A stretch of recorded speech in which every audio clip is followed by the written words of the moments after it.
Hello, everyone on the VOD squad. I got to go through and see what is going on here.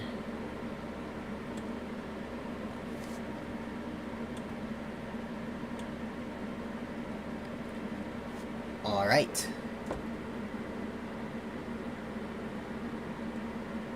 No, it's horrible. Oh man, every time it gets me. I don't know how to do the thing.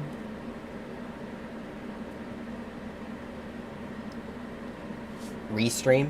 I use Restream, and I'm trying to schedule the stream, which I did, but then it shows up on YouTube, but then it doesn't, well, hold on, it doesn't,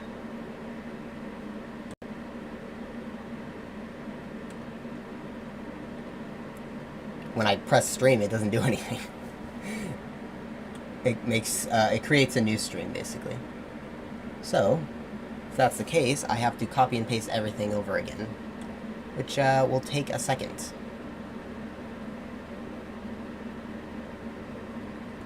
So let me copy, edit, let's do the old copy paste.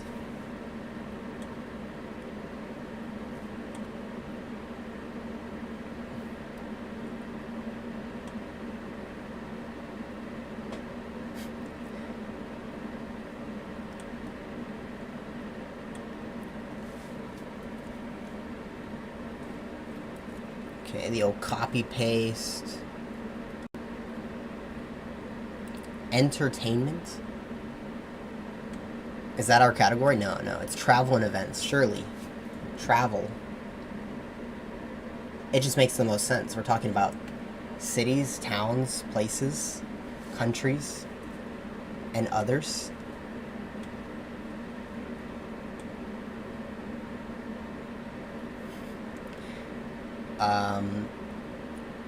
Okay, one more step in the copy paste.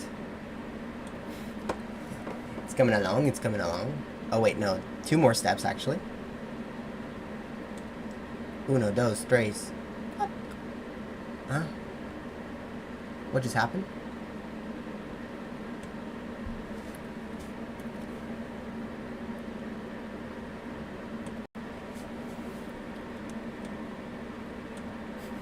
If you're watching the VOD, you may skip ahead a little bit as I set this up, although it pains me to do this every time.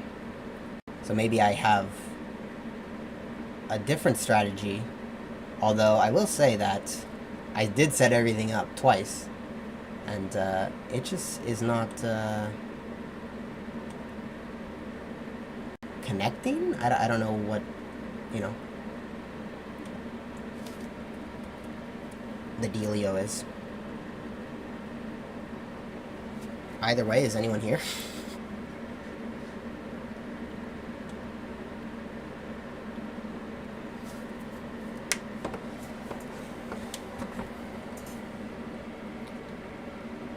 Okay, almost here.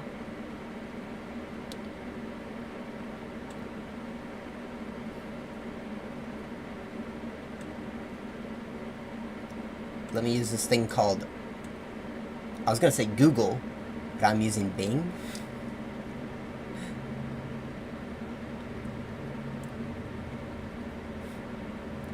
Ah, Bing, yes, everyone, make fun of me, yeah, Bing user here. It's because Chrome doesn't really work well with my laptop device. Therefore, what do you expect? It doesn't save my data, so I have to like log into everything every time I go onto Chrome. So yep. Content.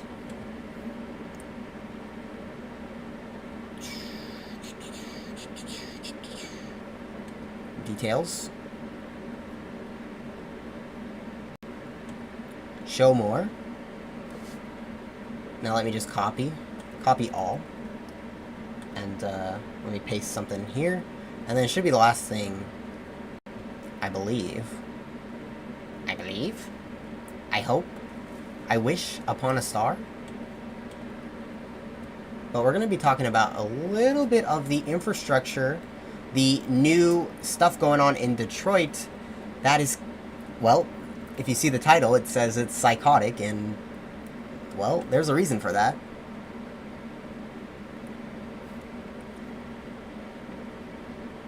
Okay. So you're good, you're in,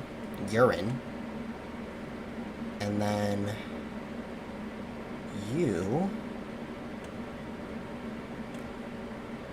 I just don't understand. Yeah, I'll try to figure it out next time again, but the world may never know how to set up the scheduled stream through Restream.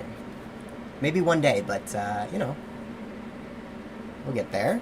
Hopefully everyone is doing well,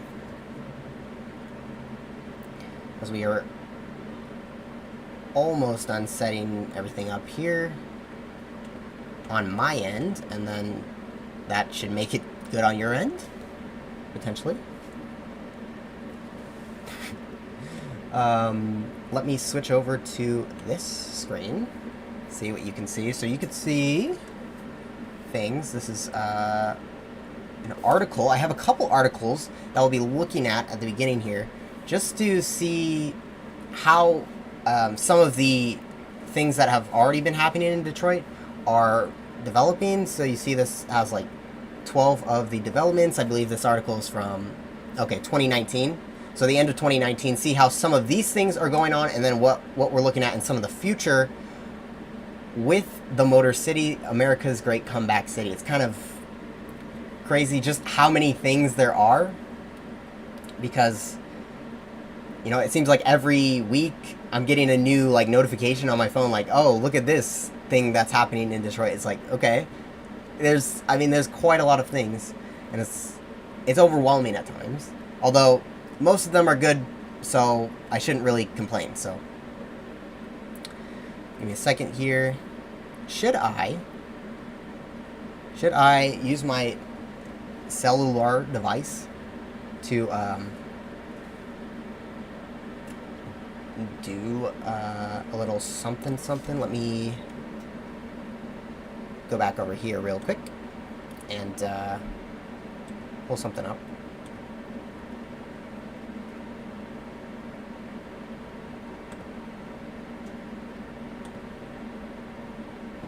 Okay,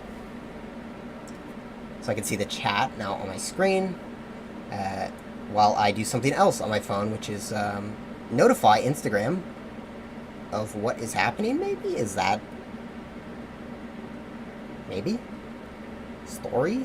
Let's see. Okay, that's not what I was going for here. Camera.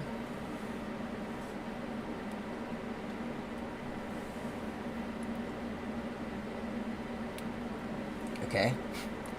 Live Instagram story. It's streamception. Let's see here. What do I say? I don't even know what to say. Like, we're going to be talking about what? What are we talking about today? Join us for the stream if you're interested. Right now, we're going to be talking about Detroit, some of the things that are happening, how it's like psychotically improving in terms of like all the infrastructure, and then we're going to talk about other cities, and then maybe play some games as well. Click the link to join and have some fun. Join us for the stream if you're interested. Right now, okay, maybe that's good. I don't know. Now give me a second to get the link here, and then we'll just get started after that. What are we, 9 minutes in or something like that? Yeah, we're good.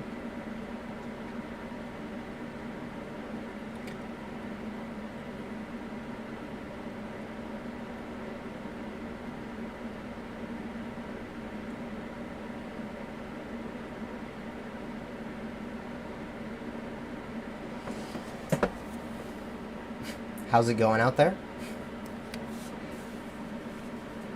Any crazy infrastructure going on around you?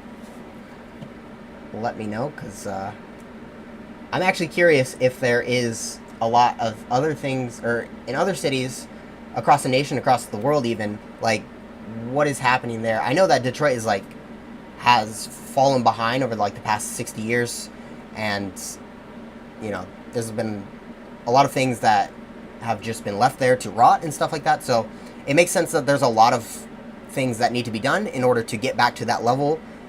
Maybe not even get back to that level, just to get back to par with other cities in terms of infrastructure, even though, honestly, there's many cities in the U.S. that don't really have great infrastructure, even when they haven't been neglected like Detroit has for the last 60 years.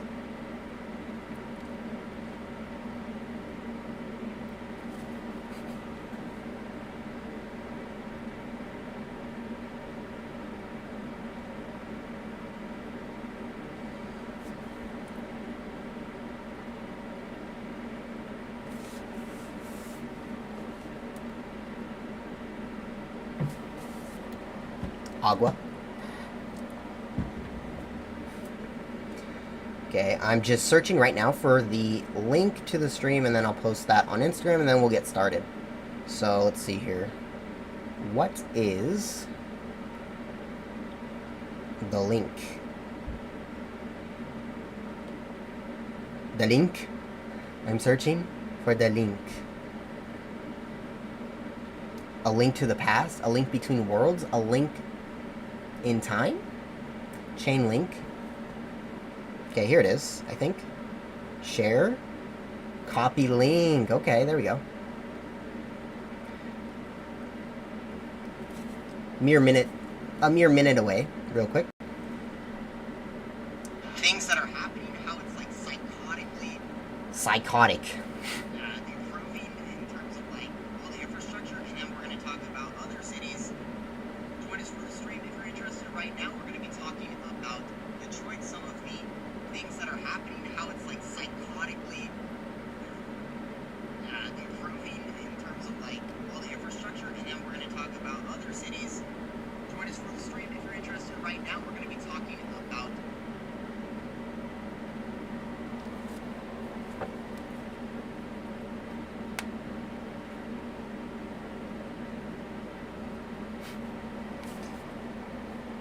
also, is it hot where you are at? Because it's actually cooled down quite a bit here in Detroit.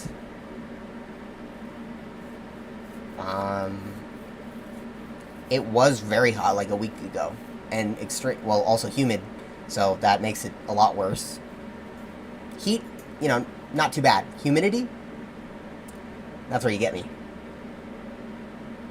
Okay, I think we're good to go on the Instagram front, and I can pull this back up, and then get started. So let's see, what do we want to talk about first? So let's see, so as many of you know, if you are in tune with Detroit, there's a lot of things happening. So after 60 years of neglect, maybe Detroit is trying to catch up with a lot of these projects, from, you know, renovating old buildings like the Michigan Central Station, or building new bike lanes, bus lanes, stuff like that, to make infrastructure, walkability, and quality of life better overall.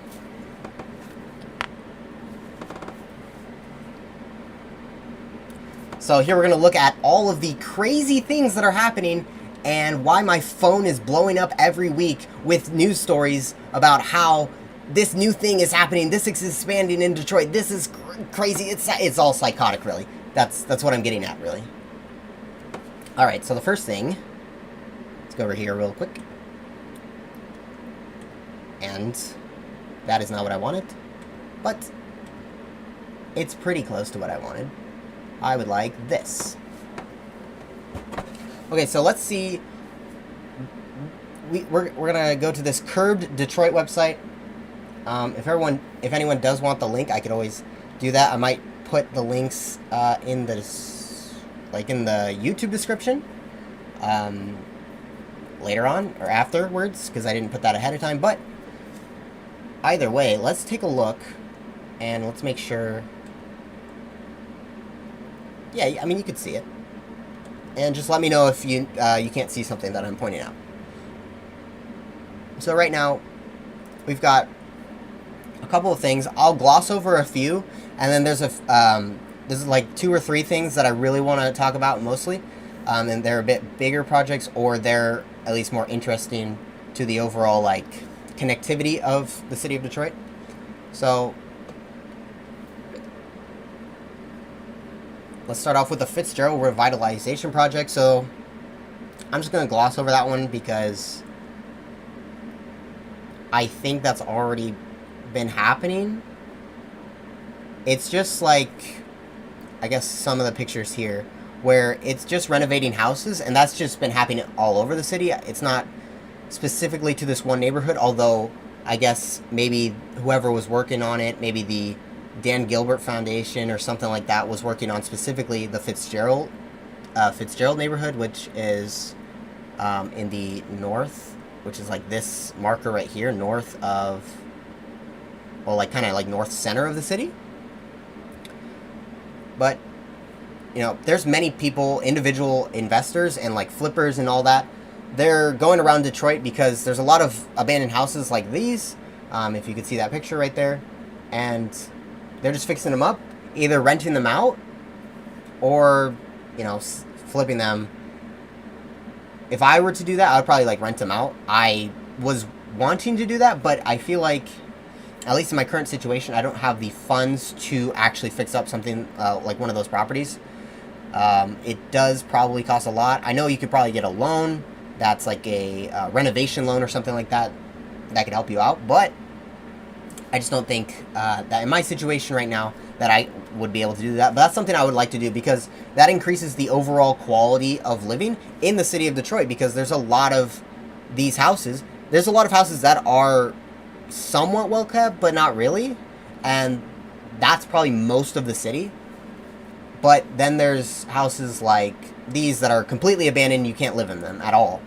And so if you just take all these houses that are spread out throughout the city and you fix them all up, now it's not going to take, or it's not going to be like instant in terms of like people are able to fix them all up at once. But if you slowly but surely, if you're an individual, you start fixing them up.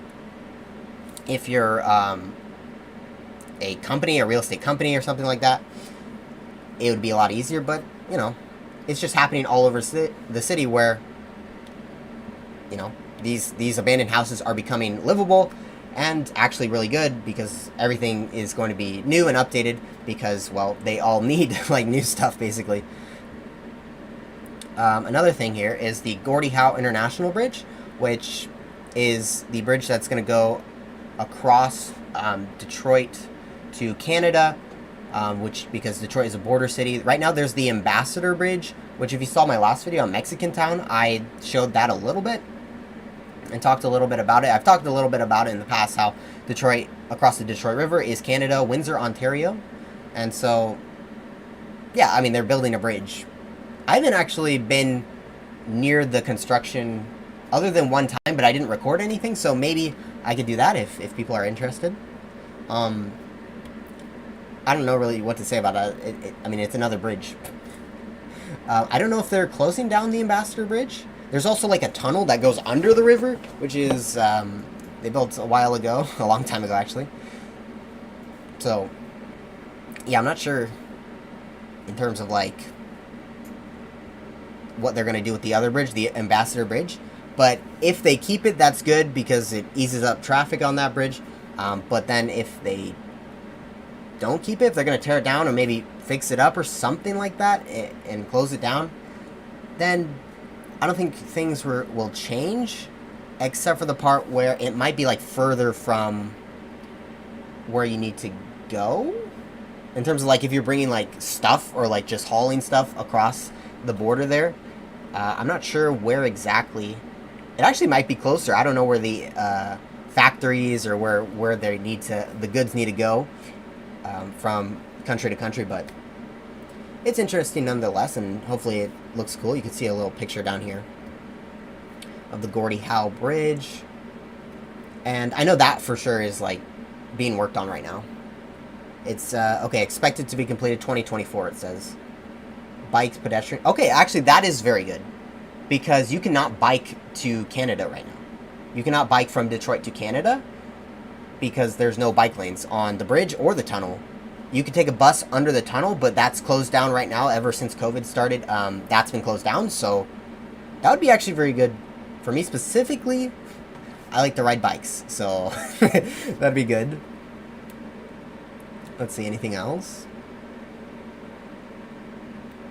Oh, it's in the Del Rey neighborhood. Okay, so Del Rey is, like, very southwest of Detroit. Or, like, the very most southwest point. Except, there might be, like, one neighborhood that's more southwest. But the Del Rey neighborhood, pretty much goner. Like, there's nothing there, essentially. There's, like, a few houses, like, sprinkled in, but it's, like, I don't know. It was, like, by the sewage or something like that, so it wasn't actually an ideal place to live, because you could, like, smell the sewage and stuff like that. So overall, if you just build a bridge there and make that area a little bit more visually appealing to go to, I think that could be a good thing. Let's see, $5.7 billion. Nice. 1 second here.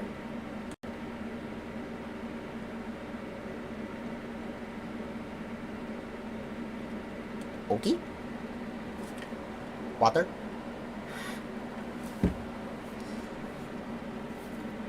So another thing is actually the Motown Museum, and I was just here this past weekend, I think. It was on Saturday. I was at the Motown Museum expansion, and they were like rocking out there. If you don't know, like, Motown is, or was, like, a record label started in Detroit. Soul music, I guess, would be the, like, old, I mean, kind of rock, kind of soul, like, I think. I mean, like, the Jackson 5 actually started there. And then, like, you know that one song, like, Ain't No Mountain High Enough. That one. Yeah, that, Marvin Gaye, and, I forget, Marvin Gaye and then a lady sang that one. But that was, like, a very popular record label in I guess that was the late 60s, and then they moved to LA in 1972, so they're expanding the campus. Let's see if they have any more information on here. Recording, okay, some more recording studios, meeting retail space, interactive exhibits. Oh, okay, I think what I did read somewhere else was, like, you can kind of learn some things. Like, I'm not sure exactly, but you can, like, learn some things about recording and maybe even get some training or something like that from some of the people there. The Motown record label actually bounced around a bit. It was sold by, like, the original person, and then I think it's still going technically, but it's not at all as popular, obviously, because maybe you don't know anything about it unless you're in the industry, I would say. But I was there, and they were, like, blasting music. There was, like, a couple food trucks there. I wonder if I have the footage. I probably can't show it in the way I'm recording it, so. But if I make a YouTube video out of this, then I might include the footage, or I have the footage and it's going to be used at some point. So you'll see that if you stick around on the YouTube channel. Because I went to New Center, which is a neighborhood north of Midtown, and saw some things over there. So Michigan Central Station, this is the big one I want to talk about. I have two other articles, or maybe three, pulled up about this. But basically it's renovating the old train station, which is in, like, Corktown area, so it's pretty close to downtown, on the southwest side, basically, along Michigan Avenue. And I've done plenty of videos on Michigan Central Station, Michigan Avenue, and that area on Corktown. But it's basically becoming like a hub for like hangout and stuff like that, and like probably some businesses, restaurants, or there's a park in front of it, Roosevelt Park. But I mean, it's a transportation hub. What does that mean exactly? Well, Ford is doing some work on the building. They're the ones putting the money in and actually fixing up the place. But they're going to be experimenting with stuff like electric vehicles and the future of transportation in that area. So it's actually going to be something on the large scale. It's not just something big for Detroit. It's actually something like somewhat wildly important for the rest of the U.S. and potentially the world, depending on what breaks ground there at Michigan Central Station. So we'll talk about that a little bit more. And then the mid. I don't know what this is actually. So this is 25 oh, it's like a skyscraper condos. Okay. Yeah, there's a bunch of condos going up in downtown area and midtown. What do I say about those? I say downtown Detroit is one of the most desirable areas, probably the most desirable area in terms of like proximity to the corporate businesses in Detroit, and also like all the attractions in Detroit seem to be right there, located near downtown. So that proximity, especially for like young working professionals, that's obviously going to be a good thing for them. Overall, new housing, okay, fair enough. I think eventually it will matter and will make a difference. I would personally like to see a lot more work done in the rest of the Detroit neighborhoods. So here's the downtown core. I'm thinking like the inner city neighborhoods haven't had as much investment. Okay, from a money standpoint, maybe it's not going to make you as much money if you go to the areas with people who have less money. But at the same time, like, you're doing good, and that's kind of what I value. And I think a balance of both while you're still making money for the city, because the city, with the loss of population over the past 60 years, or since its peak at like 1.8 million, now there's only approximately 650,000 people. It's the tax basis is not there, so the money coming into the city is not as much, and that causes a lot of problems. Detroit had bankruptcy. Was that 2009? 8? Or was it? Oh, it might have been actually 2012, maybe. So 10 years ago. Bankruptcy to like 5-6 years ago, like extremely renovating and extremely like improving downtown. And I'm not sure, because I only came to Detroit almost a year and a half ago, and so I wasn't here before that, so I don't really know exactly what it looked like. I wasn't here. But through my research and all that, I have seen that like it's rapidly improved to one of the best downtowns in the nation, the best Riverwalk in the nation, #1 rated for I guess 2 years in a row now. So a lot of things happening in the downtown core, midtown, other surrounding neighborhoods, but still a lot of work to go for the overall city, and that's what I would like to see personally. So Brush Park was an afterthought, but today historic mansions are being restored. Oh, okay, so I did watch one YouTube video actually about this. So this makes it even look a little bit even worse, but higher quality of housing overall. Hopefully that supply continues to increase in terms of the quality housing. I actually was watching the CNBC video, and one of I made a comment on the video about that I wanted to see more done for the outside neighborhoods or inner city neighborhoods still in Detroit city limits. And I was talking about, like, I don't know if it's better to redo a house and, like, improve a house, an abandoned house that's already there, and you just fix up everything on the inside. Assuming, I mean, a lot of houses have, like, burnt roofs or a lot of problems. Assuming the structure is sound, and assuming you could just fix the roof or whatever, I don't know if that costs more than just building a new house or, like, bulldozing the old ones and, building a completely new house. There is one neighborhood, Garden View Estates, on the west side, that I do know was built recently, like 2005, 2007-ish. But for the most part, all the rest of the houses, like my house was built in like 1928, so, coming up on 100 years old, which is not a horrible thing if you keep it up and you make sure that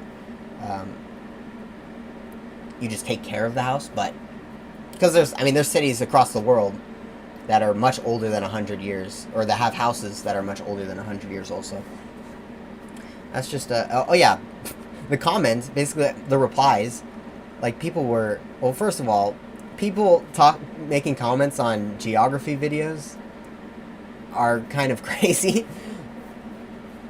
Like I didn't really say anything except that I was for the comeback of Detroit and that I want to see more done in the inner city neighborhoods.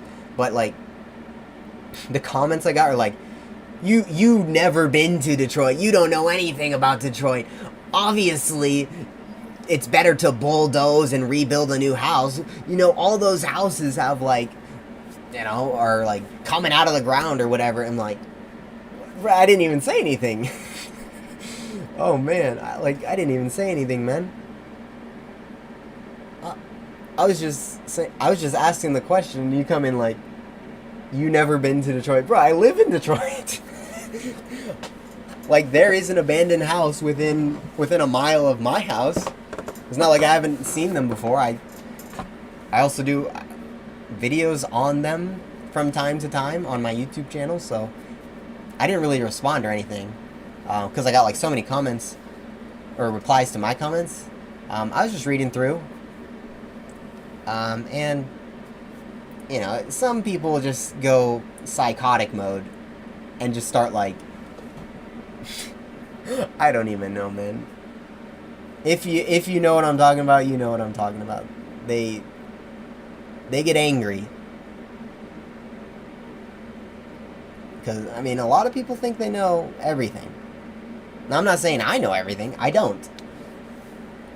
But everyone wants to come in and... I'm just saying, man. I'm not flaming. I'm just saying. Hudson site. Okay, so this is another skyscraper type thing. So we got residential units and then some office space. Yeah, I don't really need to check in on these because if it's there, great. If it's not there, it'll be there soon. Or maybe it got canceled.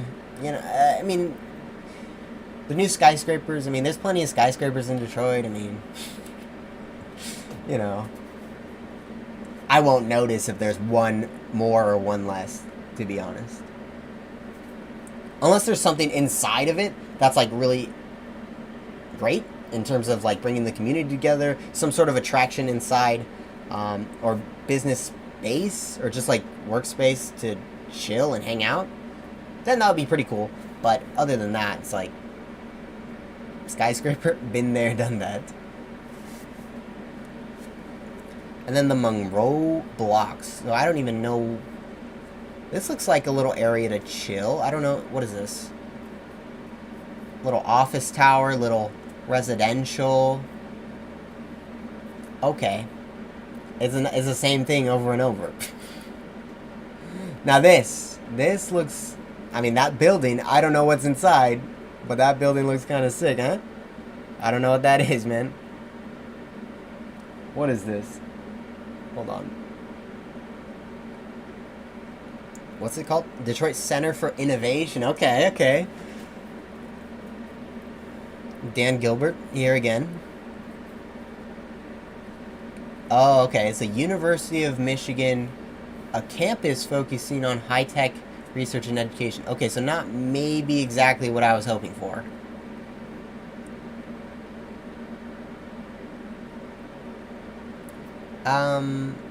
Okay, so it could have residential and business, hotel, and conference center. And okay, now you got me talking, okay?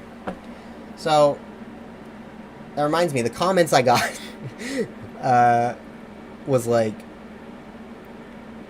don't you know that, Detroit, you can't build residential and commercial together. It's so crazy. They're doing it wrong. It's like,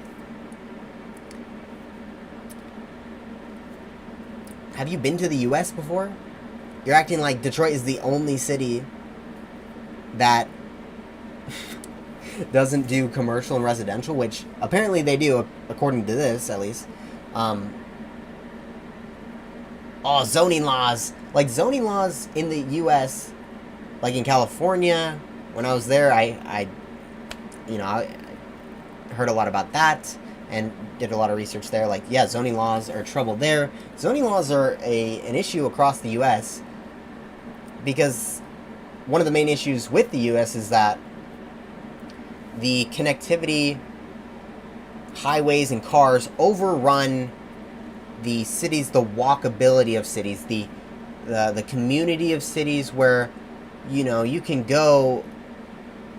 In an ideal situation, you would be able to walk or ride your bike, or not go too far, not have to take your car to go to the grocery store, to go to whatever place you need to go to a park, and all that sort of thing. So it's like, that's an issue across the, like, in the entirety of the US. I don't think it's really something that is, just Detroit. Which maybe they weren't trying to say that. But at the same time, the tone, I don't like the tone of your comment. Oh, man. But Detroit actually does have a convention center. But I don't know what events go on there, to be honest. One day I would like to host an event in Detroit. That'd be sick. What that event would be,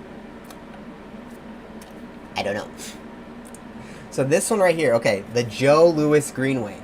Now this is according to this, a 32-mile non-motorized pathway through the city.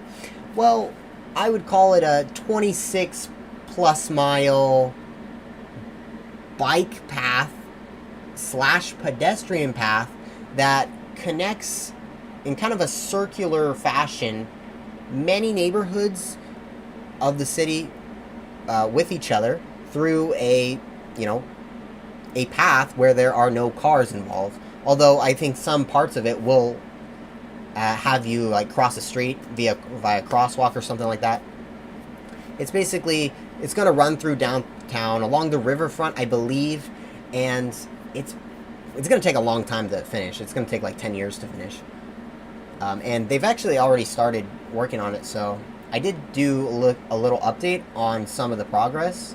I'll do some more in the future as well, because there's an area pretty close to me, not too far, so that's like has some concrete in it, and so they're kind of clear. What they did, at least in the past year, they've cleared out the path.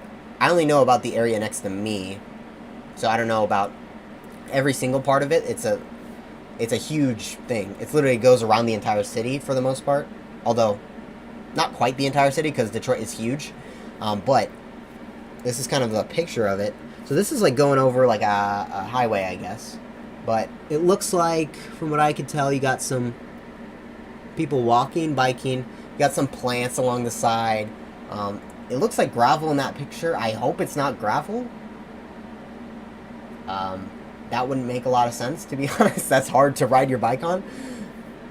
And I should know, I literally died today going out doing some errands on my bike. It was, well, there actually wasn't any gravel. It's just like the sidewalks and the streets kind of whack, but it is what it is at this point. But this is probably one of my favorite, like, the two projects that are my favorite are the Joe Louis Greenway project and then the Michigan Central Station renovation. So what's going on here with the Joe Louis Greenway? I mean, it's just really cool. It's just a bike path. So you can avoid, and it's a safe bike path. So like you can avoid cars because there's not a lot of bike lanes in Detroit or even Metro Detroit because I've biked a little bit through the suburbs, but there's just not a lot of bike paths you're gonna find. So having a literal private area for just pedestrians and cyclists, all I can say is hats off to you. Do I have a hat? I don't have a hat.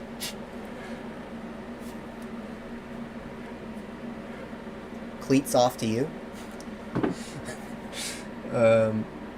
Okay. We'll talk a little bit more about Joe Louis Greenway. And, because it's, for me, it's amazing because I ride my bike everywhere.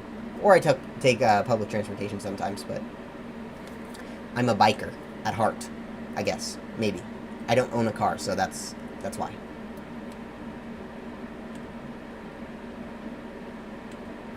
Okay. The riverfront. Well, we all know about the riverfront, don't we? Now, I did see, like, the East Riverfront. Okay. Oh, yeah, that's the river walk. There's a trail that overlooks the river. I'm not sure exactly how long it is. A couple miles, maybe. But you've got water. You can see Canada on the other side of the river. It's kind of cool. Well, not kind of cool. It's like, the first time I was there, I was like shocked at how amazing it was. But it's definitely a must-see thing if you're in Detroit. Like, a lot of things are around the Riverwalk as well, so it's pretty cool. It's different than other Riverwalks because the river doesn't run through the city like in San Antonio, in Chicago, or other cities. The river is actually the southern border of the city to Canada. Canada, south of Detroit. I know, everyone go crazy, yeah. But you could even see it on this map, like Canada is down here. It's south. But the major development at the west... Oh! I remember this, actually.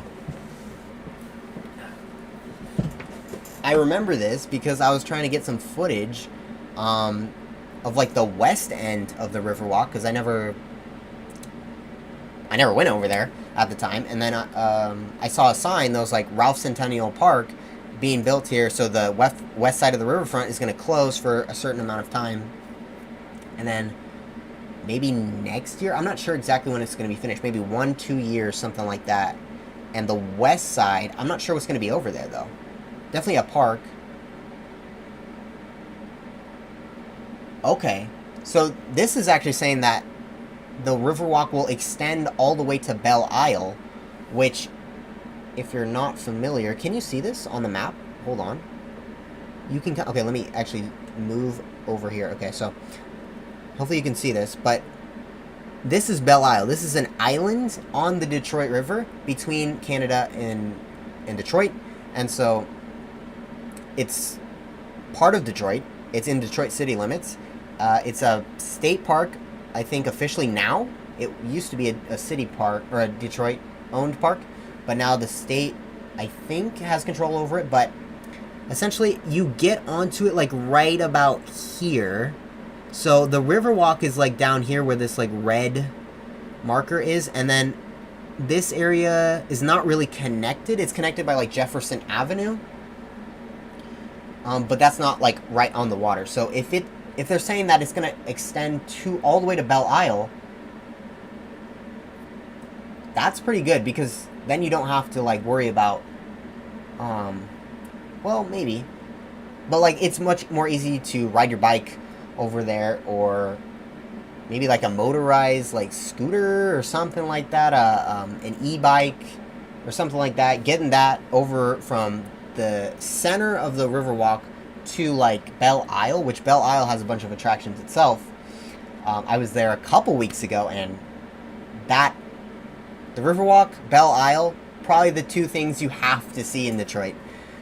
Because, well, Belle Isle is like bigger than Central Park. It's a huge park. It's literally all park. There's no, like, houses.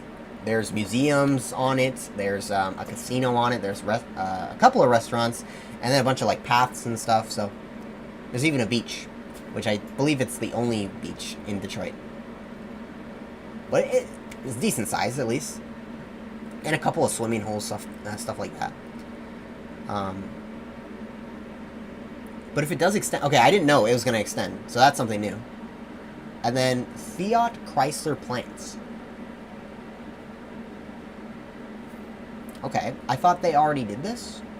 Well, this is an old article, but let me read it.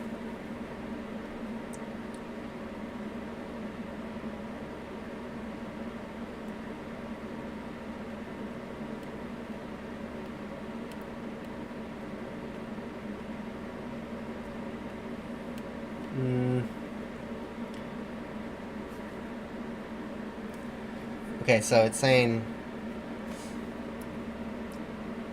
I don't know what I just read, except that they're saying 5,000 new jobs. Okay. Sounds like a good idea. And this is in Detroit. Okay, yeah, this is pretty far east of Detroit, so... This is in Detroit, not Hamtramck, which is like a city within the city. So, Hamtramck is this over here. You can see it right here. It's like a very small city within, like, the city limits, but it's its own city within Detroit, basically. So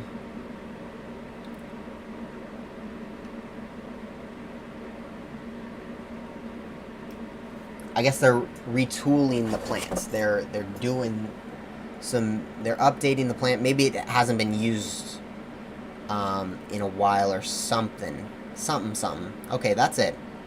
So now what do we do? Now we talk a little bit about... Okay, this is a passenger rail line. Plan takes a step forward from Metro Detroit to Northern Michigan. That'd be pretty cool if... Hold on. Let's see here. Can I please...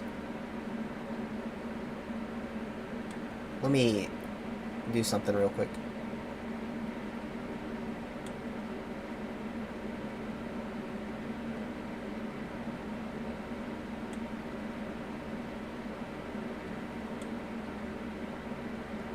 What? This is kind of... I'm trying to move this image, but... Oh, wait a second. Hold on.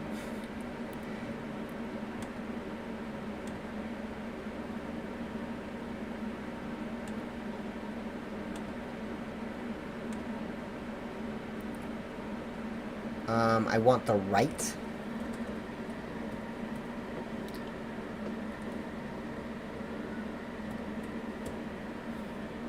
And then I want the left a little bit. Hold on, okay. Now, is this... How are we looking here?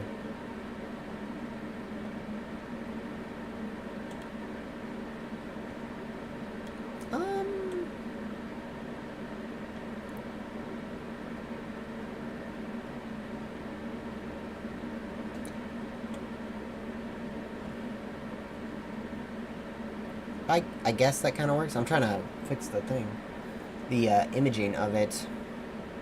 So, I mean, you could definitely read everything now, correct? I believe that's correct. Let me see. No, no, not correct. Not correct. What? That's not what I'm trying to do, really. Help! Help me.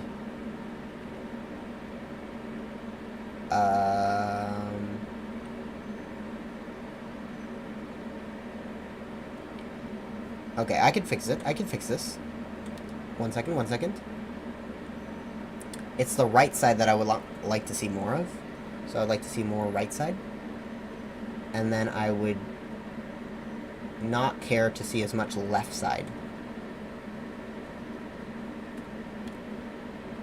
Now? Now?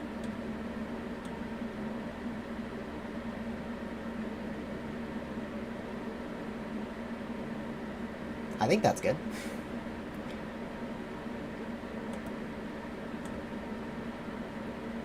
Wait, hold on. What is happening?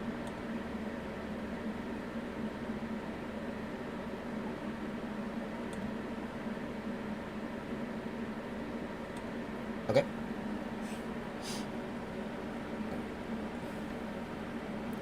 I just wanted to mention this, the passenger rail line, because I know California and Texas are also building rail lines between some of their major cities. So San Francisco to LA, and then probably San Francisco to like San Diego, and then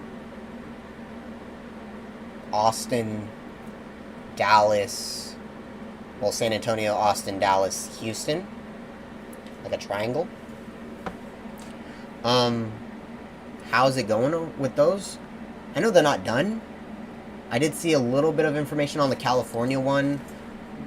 But I mean, they're kind of having some troubles. I'm not sure.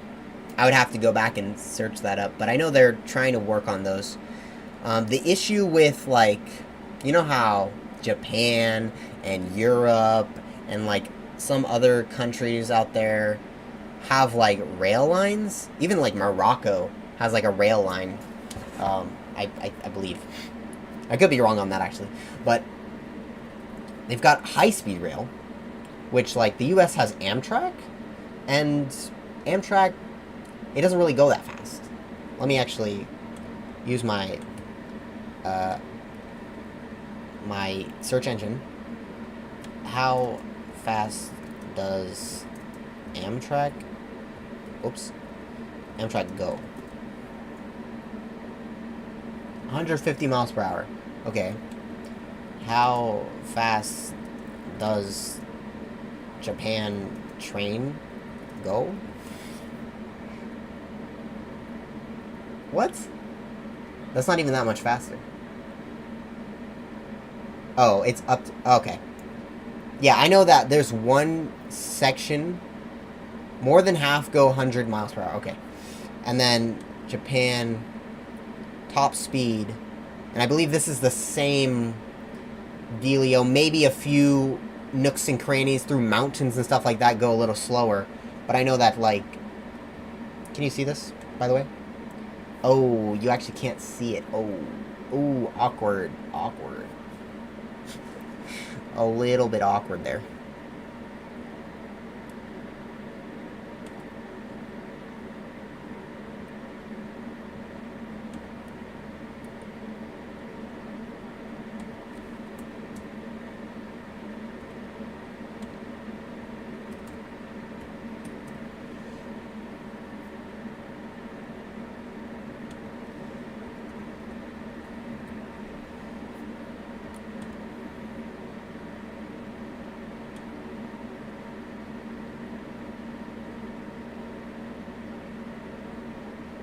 So the northeast corridor of the Amtrak, so like from Boston to New York City to Philadelphia to Baltimore to DC, there's at least a little portion of that, maybe most of it, that goes that max speed of 150 miles per hour. And then, you know, every other Amtrak train just does not go that fast. So it's basically double. Is that double, right? Because it's at 200 for Japan. but basically like double the speed.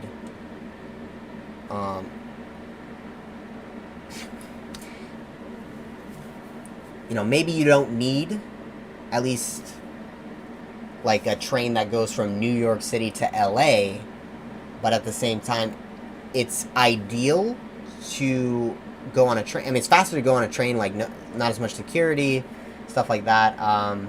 The ideal speed, because like the time it takes to like actually board a plane only makes sense if it's a longer trip. So something like Chicago to Detroit, that's an ideal train trip. There's other ones that are really good, like the New York City through, or the Boston through DC. That area is insanely good for rail. That's like some of the analysis done on those via like populations and necessity in terms of going through those areas. You know, it's through the roof. So if they're gonna do a bullet train through there, that would be great. That's like but that already is our fastest train. So it just depends what you can do, because you have to go through like the federal government if you're gonna build a railway through like multiple states. So that's why California is doing their thing, Texas is doing their thing, because they're within their own state. They can deal with stuff within their own state. But once it crosses over to another state, I believe you have to go through like federal law. So it's a bit more difficult with that. So I guess that's why we see like the Michigan rail. Where is it? Here. So let's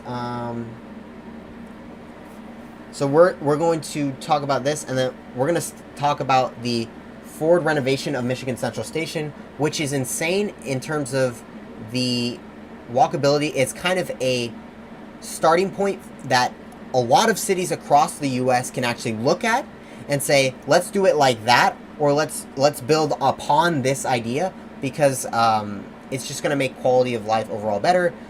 Countries in like Northern Europe, I know like the Netherlands, they have a lot of biking infrastructure. They have residential and commercial combined, and so overall, like not having to use a car. Obviously, cars nowadays, most of them emit gas and stuff like that, so that's bad for the environment overall. Exercise is a good thing to do, walking, biking, stuff like that. So it overall improves the quality of life to not have to use the car. You can still have the car and have the car be a part of the culture, but it shouldn't be the only way you can transport yourself. At least that's what studies have shown, and that, you know, that's the information I'm getting. I'm trying to relay you some information, basically. Yes. Now let's look at the Joe Louis Greenway. Yes. This is the Detroit website, yes. Let's see. What do we have here? Yes. So you can see a little bit of what I was talking about. Some of the crosswalks are going to go through streets, but you see like all the concrete pathing there. You've got one side for bikes, you know, one lane for a bike, you know, bikes going each way, and then you have walking on the other side, separated. So there's different levels to it. There's like cars, you know, bikers don't like cars. Well, a lot of times just because it's dangerous to be hit by a car, but also it's like, you know, sometimes they get in your way. But also, bikes can also get in the way of pedestrians. So I like that that is separated as well, because that could also hurt. That's probably not going to kill you if you get hit by a bike, but you know, you don't want to get like bulldozed by a bicycle. It's just not something you want to do, probably. So, okay, 27.5-mile greenway is what they're saying here. And it's going to connect many a neighborhood. And it also includes Dearborn, Hamtramck, and Highland Park. So those are, Dearborn is the suburb most southwest of Detroit. And then Hamtramck and Highland Park are both cities within the city of Detroit. So on a grand scale, what does it look like? I don't know if there's like a map that they can show. But this right here, I don't know what street this is right here, that they're kind of like showing a model of. But I will say, not only do you have the greenway, you have a bike path.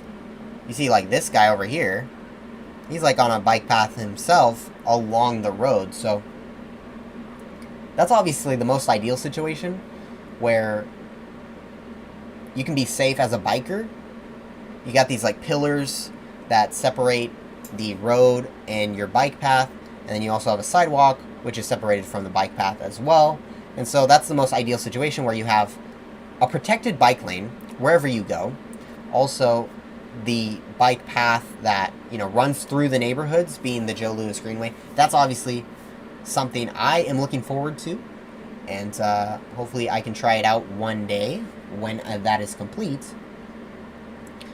Let me see if I can click on some linkies, some linkses here. Get a little stretch going.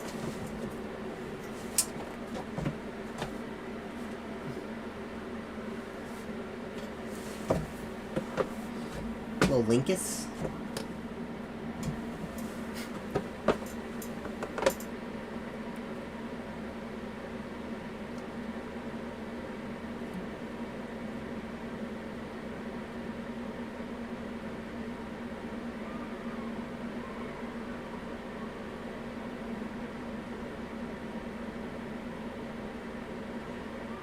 Joe Louis, by the way,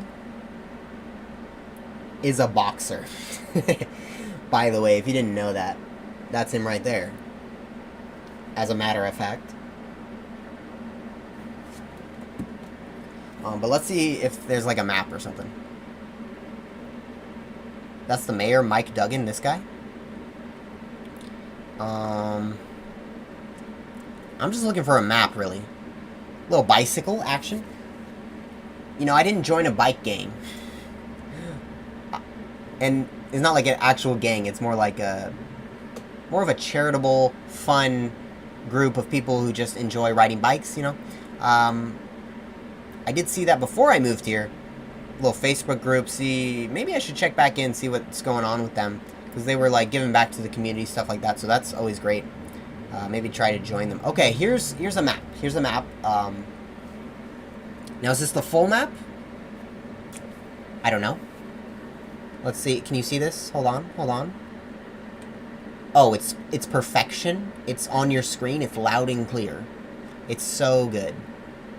It's so good. Okay. Now, here's the thing. This part right here, this is another greenway that is already existing. So this is the Kindercut. I have a full bike ride through walkthrough on my channel right now on YouTube. So if you want to see what that looks like, you can go check that out. But it's going to actually be part of the Joe Louis Greenway. So it looks like it doesn't go all the way to the east side. It looks like it's more west side, getting into southwest. What is this? Okay, so yeah, it extends past the Gordie Howe Bridge. And then comes up through southwest Detroit. Well, I think that's Springwells Village, actually. And then goes up all the way to Warren Avenue on Lonio. Okay. And the little... and then what is this? We got Oakman. Okay. All the way up... What is that? It's kind of going up maybe a Wyoming, or is it Conrail? I don't know this one. Does that say Conrail maybe? I don't know. And then it goes oh, that's not the street name. That's something else. Okay, I'm trying to see. Okay, it goes through Highland Park, which I actually don't think I've been to Highland Park. Actually, that's probably wrong. Probably been through there a little bit, but Trying to see. So basically all of these neighborhoods are going to be connected, which is good. Now my question is, what do you do along the bike path? So, you know, you're going to have the bike path, you're going to have the walking path, you're going to have some plants, benches, stuff like that. But is there economic opportunity there for little pop-up shops, little small businesses, taco trucks or other food trucks to, you know, what is the dealio? And I guess we'll have to see. On the DeKinder Cut, which is the already existing greenway, the little small one there, there is some of that. There's little spots for you to eat. I believe there is at least one restaurant. Some activities that you can do on the DeKinder Cut. And so, you know, we'll have to wait and see for that. But I am excited to see this project, for one, because I've never seen a project with quite the scale that this has. It almost like reaches every corner of the city. You know, it doesn't quite go as far on the east side. And then it doesn't go all the way like northwest. But it does go, you know, 26 plus miles, 27 and a half miles they're saying. So we'll have to see. And hopefully other cities can adopt similar things like this. And get people biking, exercise, you know, lower emissions. Biking is very cheap, so it's cost effective to do transportation like this. But, you know, we'll have to see where it goes from here, and hopefully, I know a lot of cities are actually looking into stuff like this, but I don't know which ones have already done something on it. Minneapolis is really good with their greenways over there, but and their public transit. And one more thing. Do I have the picture? Oh, here's a picture. Okay, this is the last thing, and then I have an idea, a proposition for you. That will get, if any chatters are here, you can let me know. But at the same time, let's talk about this, and then we'll get on to the next segment here.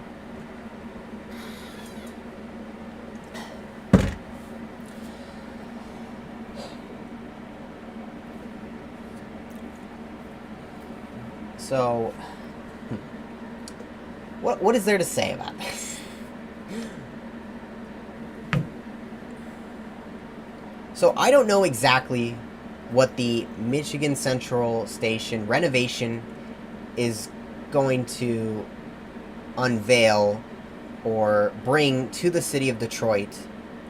But what I do know is it does have a lot of potential, not only with being a transportation hub, a place for, you know, people to go and put their ideas out there, and, you know, for Ford, people who work at Ford or Ford as a company to try and innovate the car to the next level, or maybe not just cars, maybe more buses and bikes and stuff like that.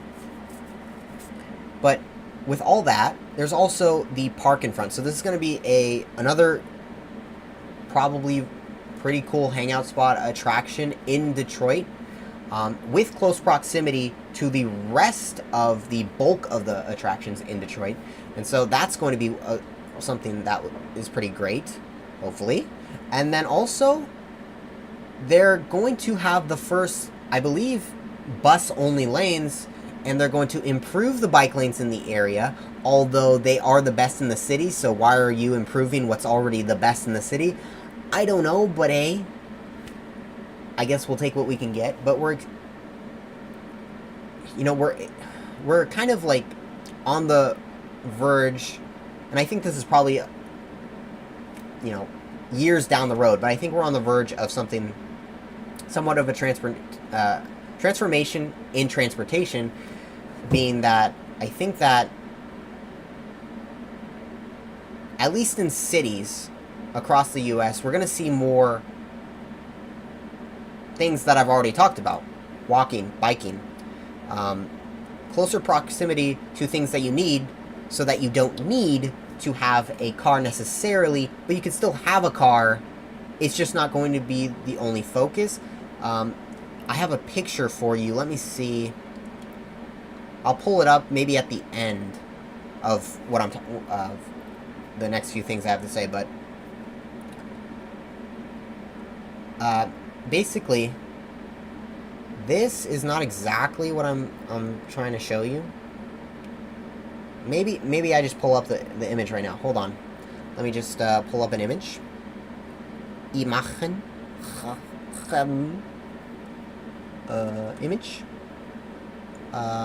This is, what is it called? Roosevelt.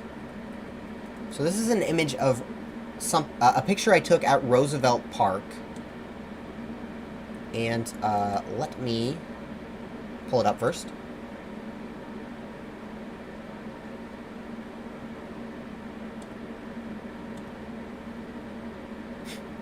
Okay. That just covered the entire screen. Not exactly what I was hoping for. But here is the... Oh, that's not what I wanted. This is the image.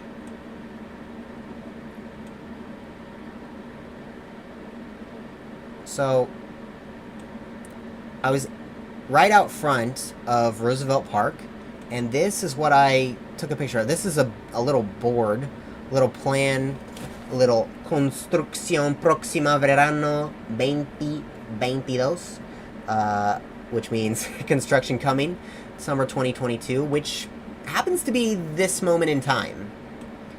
And so, the thing that caught my eye most is actually this right here in the middle. So let's see. I think you could probably see it somewhat well. I don't know. Hold on. Okay. Actually, let me pull up.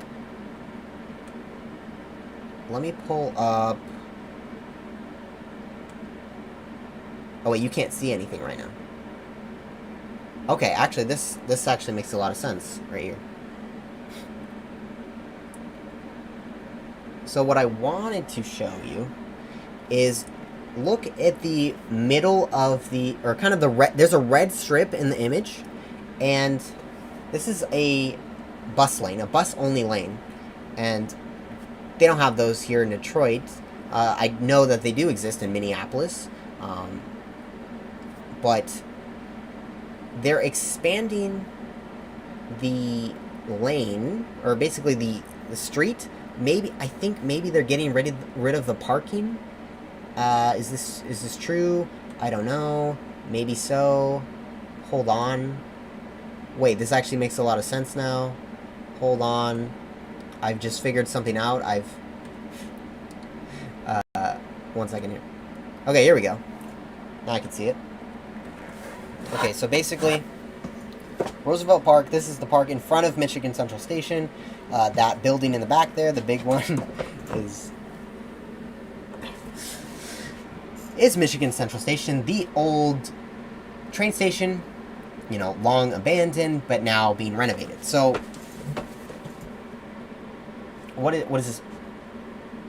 What does this mean? It means that I see 2 lanes for cars. I see 2 lanes for cars the other direction. And I see 1 lane each for buses in each direction. And then I see bike lanes going each way. And then sidewalks on each side. So,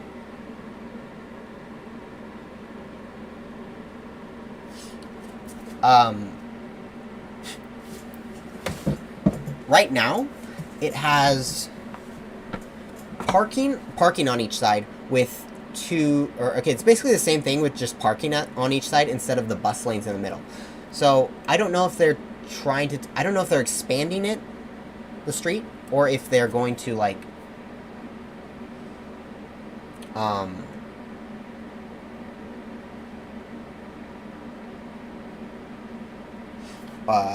take out the parking lanes is what I meant to say. But this image has like some like little what are they called, models? I don't know what they're called, but like some of the things you see, there's a bunch of people at the park. Okay, they're hanging out, yada yada yada. That's good, but that's not what we're talking about. We're talking about like what this means for the rest of the country. I think, did I see Las Vegas was doing some crazy transportation and like stuff with like the streets and whatnot? Maybe, I'm not sure. But if you can have, because this is one of the main roads, being Michigan Avenue, if you could have like bus only lanes where, you know, the bus and cars, people in cars, don't have to fight each other, and where buses don't have to pull out in front of like a biker to pick up their people. You know, you're gonna have these places to stand in the middle of the street. So you use a crosswalk, get to the middle, and that's where you're picked up by the bus. It's the same thing they do with the streetcar here in Detroit, which only runs down Woodward Avenue. This is another thing. So Michigan Avenue is going to have their bus dealio, and then Woodward has their streetcar. But then my question is, what's better? Is it worth it to go streetcar? Because the streetcar, it looks pretty sick, honestly. If you ever seen an image, look up the Q line. Maybe I could do that right now, actually. Let me actually remove this image. Or actually, yeah, I could just remove the image, to be honest.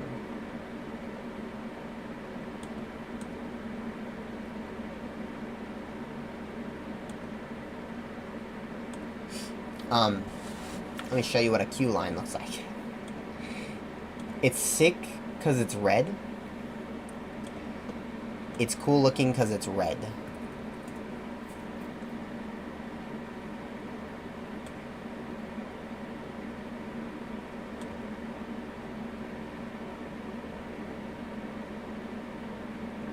That's kind of what it looks like.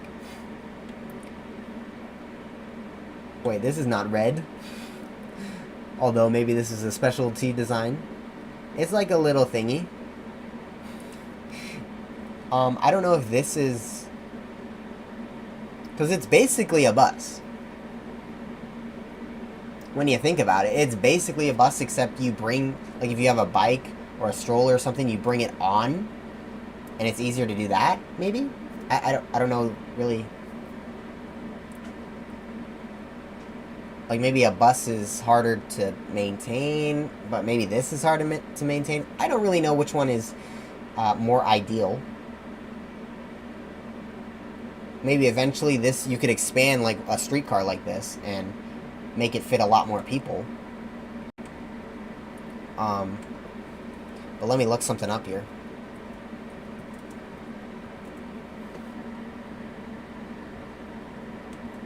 My initial question, what the heck is this? Muskegon? Where's that? I've heard of that before. That's not what I was hoping to get. Detroit? Detroit? Hello?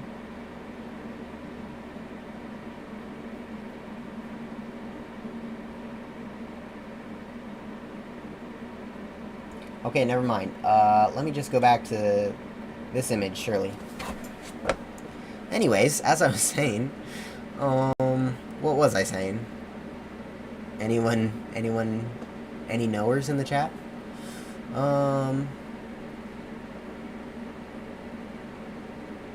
yeah, I was talking about the public transportation when I first got here. I was wondering if you could run like a streetcar down all the main roads and then like connect, you can get people to the street cars via bus. And so you like vertically you run buses, and then at the angles that, because like the downtown core is here, Michigan Avenue coming in, Grand River, Gratiot, and like Jefferson, maybe Fort Street, they all come in. Maybe you, on those streets, you have like streetcars, and then the rest you have buses. I don't know if that's great. Obviously, I didn't do the entire research for the city. I don't work for the city, so, I'm not sure exactly. I'm also not a transit expert, so.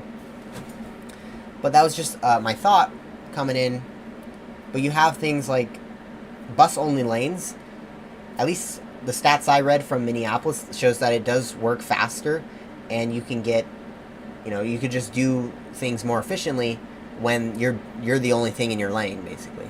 And so, I mean, that makes a lot of sense. What do you do?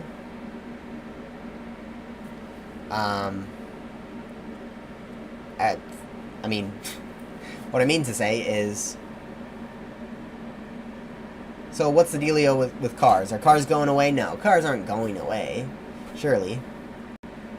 But you just don't have to use them. Like, the ideal situation would be you don't have to use them as much, because many people have cars that can't afford them. So it's like the demand for gasoline, things like that, are very high because, especially in the US, like, you have to use them. Like, you have to use gas. Because unless you're, like, pretty well off, you probably don't have an electric vehicle, and so it's like, and even the electric vehicle infrastructure is just not set up yet. Self-driving, that's another thing. One of the lanes is supposed to be like a self-driving lane. I don't really know what that means, to be honest. But hopefully they can work on self-driving as well at the transportation hub, because we're just not there yet. We're not perfect with Tesla is not perfect. It hasn't mastered it. Whoever else is working on it, Google, Uber, no one's really mastered it, at least from what I've seen. Otherwise, I think I would have heard about it, because there's always, like, those, you hear about accidents and stuff like that. Like, most Teslas can drive themselves, but you just have to be aware. Like, you can't, if you're in the driver's seat, you're probably not that great off sleeping, although I think it's been done before. But I mean, we're trying to get to a point where every vehicle is like self-driving. I mean, I guess that's way in the future, but like right now, maybe we're trying to get to the point where you don't even have to, no one has to be in the car. You could just, like, beep, boop, boop, boop, boop, boop, boop, navigate to this destination, pick up thing, like the Tesla rolls out, like, goes to the grocery store for you or whatever. The workers, put stuff in your trunk, and then it comes back to you, and it's like, okay, I didn't have to leave. I'm at home working on my computer and stuff, so it's like, we're not there yet, basically.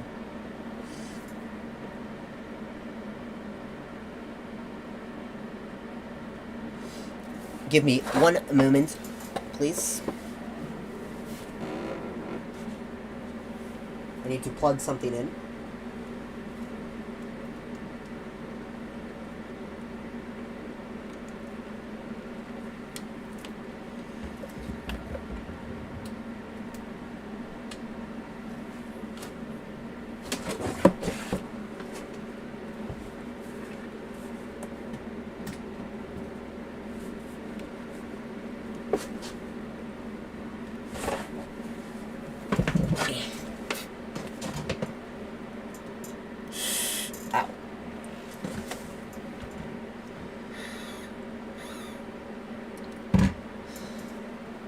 Feel free, if you're on Twitch, hit the follow if you're enjoying, and if you're on YouTube, hit the thumbs up for the stream, and then also subscribe if you're interested in.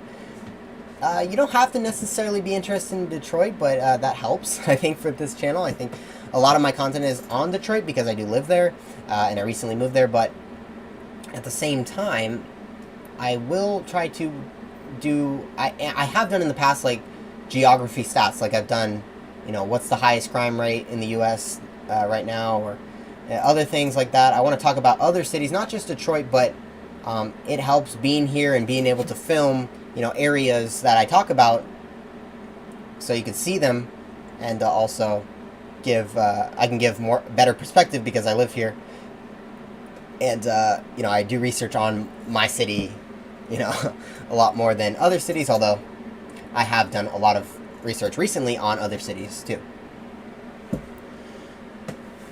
and also when I do like travel and stuff like that,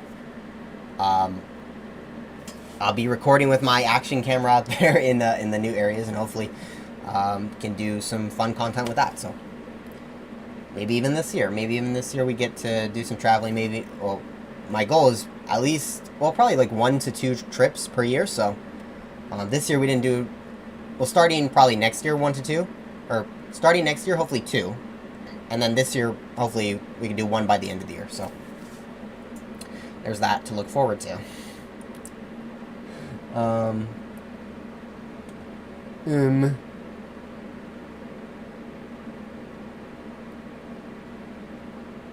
Bro, we're an hour in. I'm gonna try to wrap this up so like we can get on to the next thing. It's just psychotic how many different things are popping up. Detroit. I don't have a frame of reference for this because I've never lived in a major city before. I've lived near San Francisco, but I never really paid attention to like every single project going on there, because I was focused on doing my own thing. But now a lot of my life revolves around, doing content revolving around Detroit, and I see all these different things, especially living in the city itself. It's just so much. It's literally just so much, and the rapidness of improvement that we've seen as Detroiters, although I'm a relatively new Detroiter compared to most others, but the rapid improvement is just crazy. And part of the reason I moved here was to be part of the improvement, and so, or the comeback basically. So yeah, it's just interesting to me. And I'm rooting for them. I'm rooting for us. Hopefully I can help one day. Right now, kind of just spread the message is what I'm doing. But financially, I can't help quite yet in terms of like big projects and stuff like that. Either way.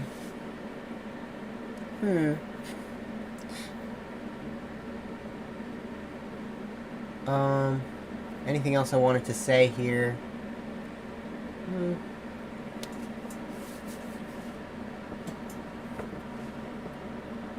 I think that Michigan Central Station in Corktown, an already poppin' neighborhood, for lack of a better term, is going to be big for the community in terms of bringing people together at like Roosevelt Park, but also paves a way for innovation, which is the whole point of Ford's project and what they're doing over there at the old abandoned train station.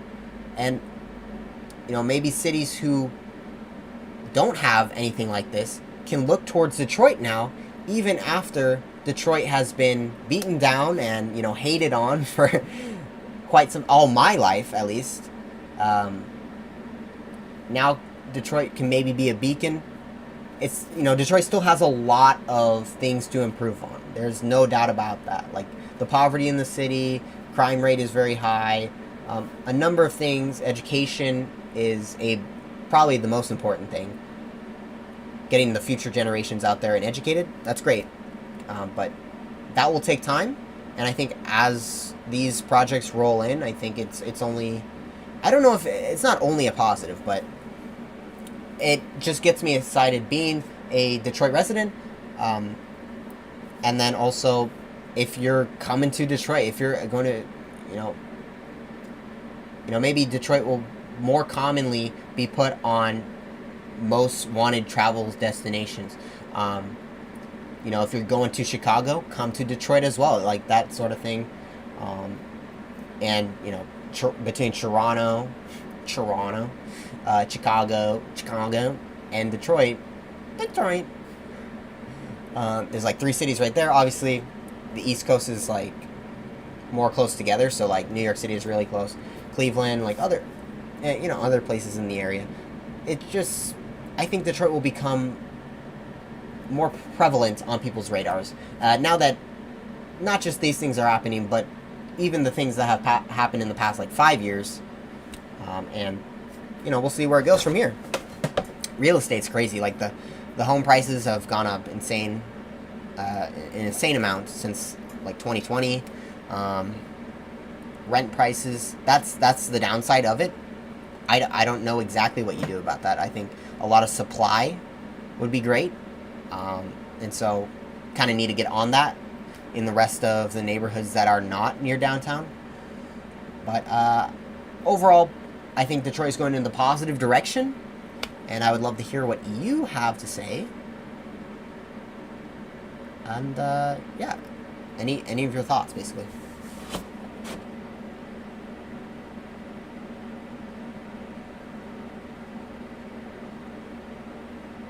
Because I think it will take a while. Because, like, I grew up thinking, or being told that Detroit is bad. So when is that going to change? Probably not for a while. So we're looking at a long time before people grow up and thinking, Detroit, oh, yeah, Detroit's maybe all right. Or Detroit is a fun city or something like that. So, yeah, we'll have to see. And, yeah, I think that's all I have to say about Detroit, really. Let's see any other tabs that I have. Like $25 million from the federal government. So, the infrastructure plans, you could see some of those funds going to work right away. And also some from the state, I believe. And then hopefully Detroit can find a way to make more money as people start to move back into the city, because that switch is going to happen within the next few years, maybe by 2030, where Detroit will start increasing in their population. But we don't know exactly when that will be.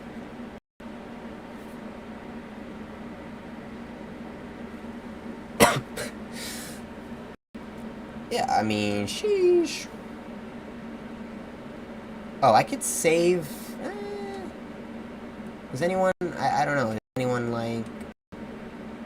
None of these are actually that important, now that I think about it. Which one is the most important? Like, I'm thinking, do I need to save any links? Maybe this Curbed Detroit article. Passenger rail, it's alright. I mean, I don't think so. This right here... Yeah, I could save the Joe Louis Greenway, and then... What is this? I don't think this is good. Yeah, okay, maybe we save these and then put them, put the links in the chat afterwards.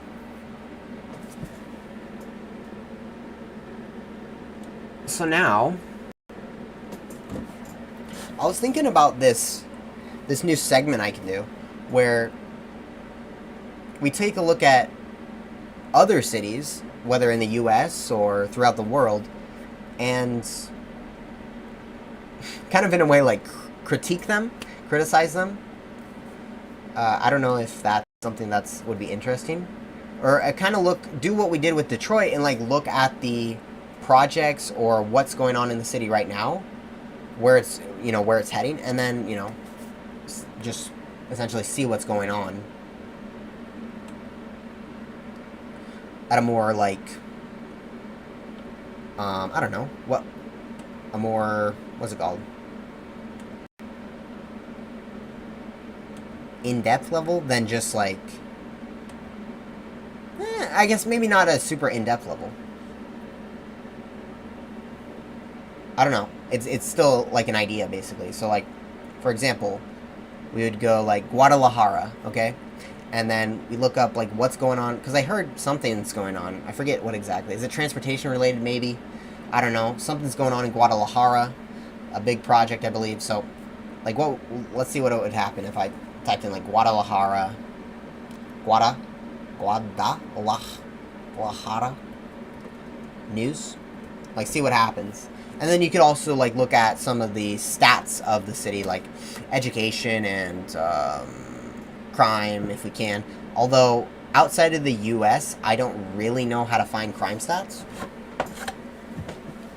Like I know how to find crime stats for US. I could literally tell you. I could just go to Area Vibes or niche.com, and they'll have the crime stats either from the past year or like maybe the 2 years before. I don't know, sir.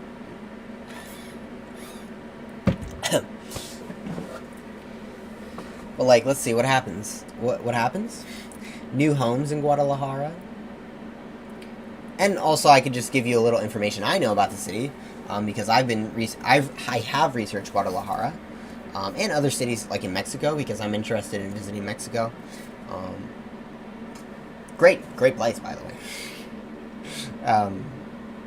Guadalajara, I believe, used to be the second largest metro area in the country of Mexico, and then now it's third because I think it got passed by Monterrey, which is pretty close to Texas. Let's see here.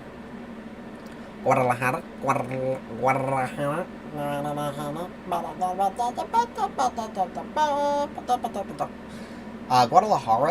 is where, what's it called? Mariachi started. And then not too far away was tequila, although I'm not into that. Not into that, you know. So, did I not get any news? Do I have to type it in Spanish, maybe? No, dude. Captured Mexican drug lord set up new cartel while on the run from law? What? Oh, dude, the comment I got on my video. Oh, man. When I was in Mexican Town, which is my latest video, on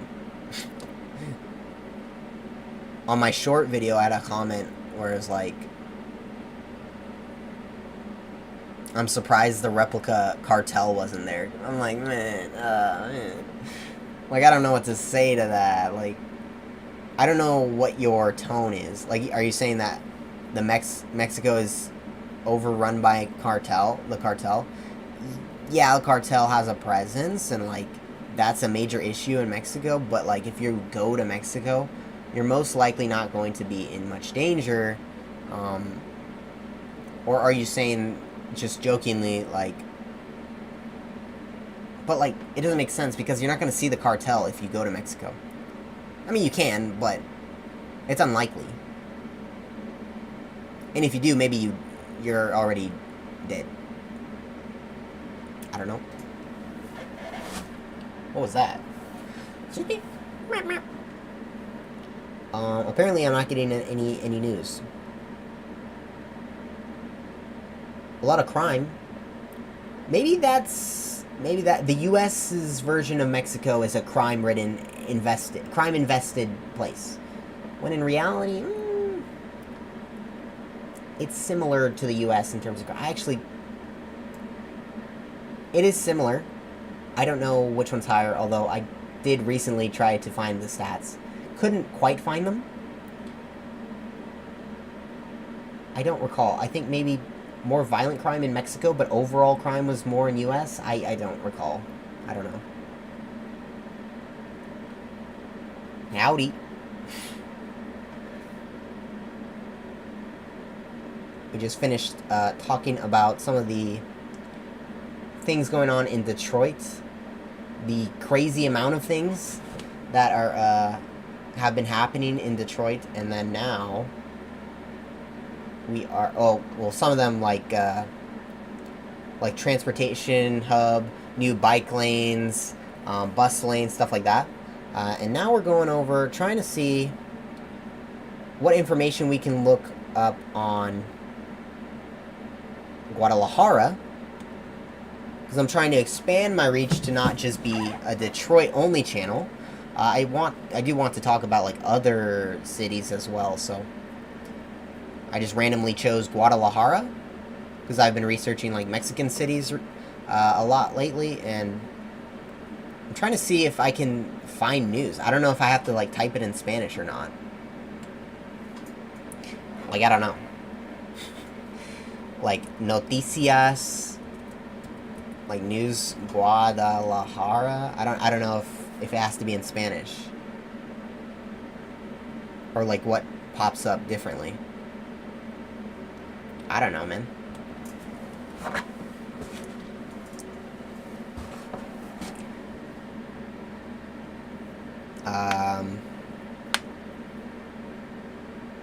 What? I don't know. I don't know. Let's see. What about the Carolinas?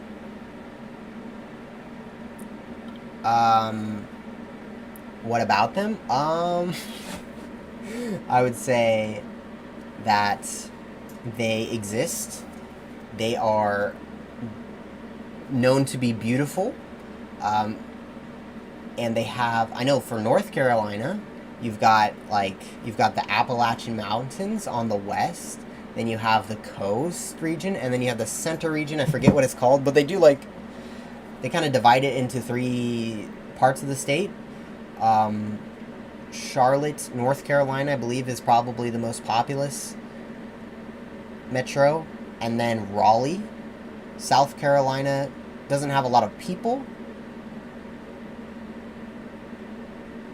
Yeah, I would probably say that some people have that opinion that they're the most beautiful states. I haven't been yet, obviously, but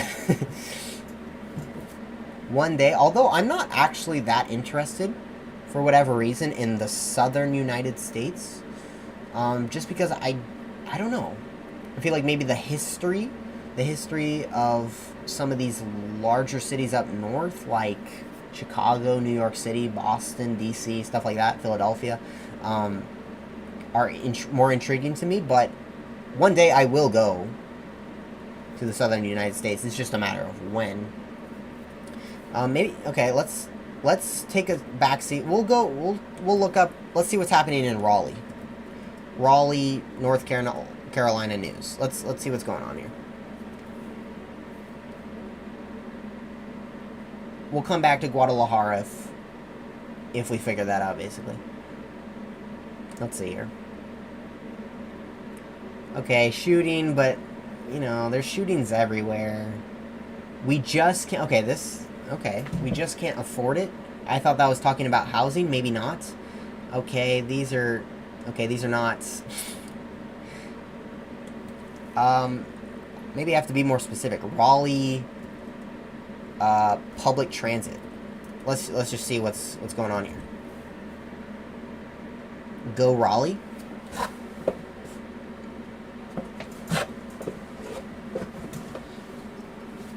Let me check.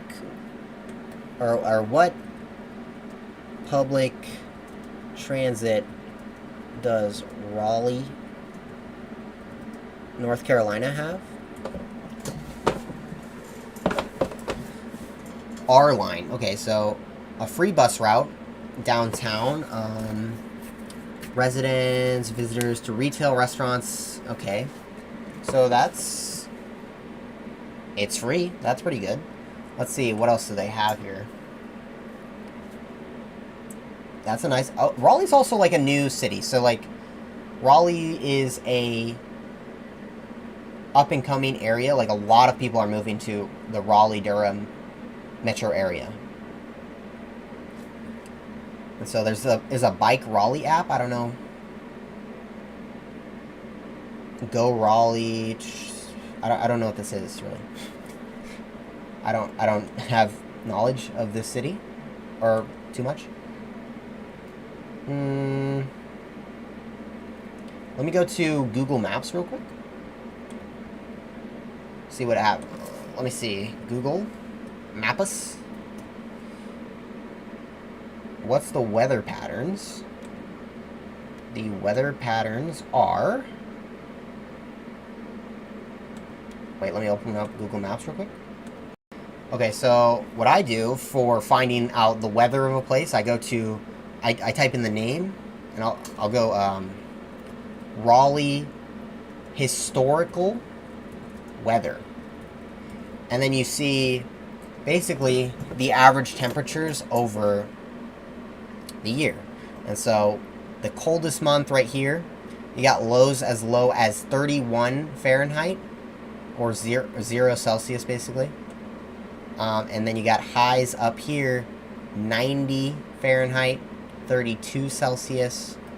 I do believe they are humid as well, and that it does rain a lot. So It's got a, yeah, this is, 5 inches of rain. It rains all year, but you're not going to get snow there. Actually, are you? You're going to get a couple of days of snow, basically. But not, probably some years there's nothing. It's in the south, so it's humid. So I think that's probably horrible in the summer. But in the winter, you don't really have to worry too much about the cold. That's mostly what the south is about. Right now,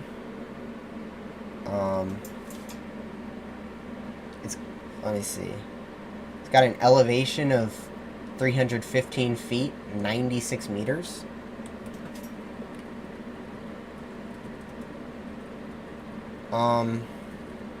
Natural disasters, I'm not sure. But right now it's, what is it? It's 11:15 p.m. And it's 82% humidity. See, that's pretty high relative. What's low? The temperature? or the elevation?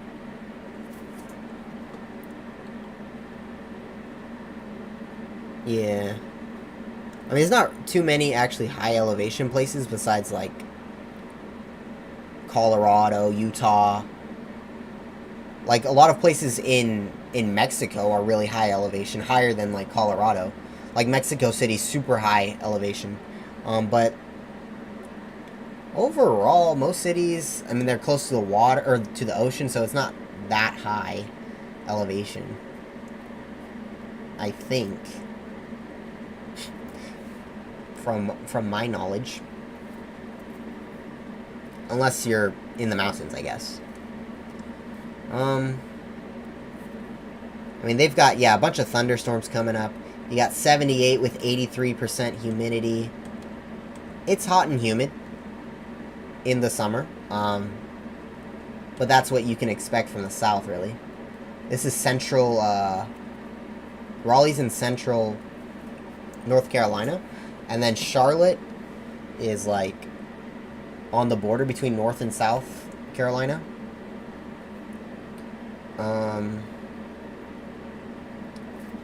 What is, let me look at the maps, actually. Let's go to, Raleigh, North Carolina.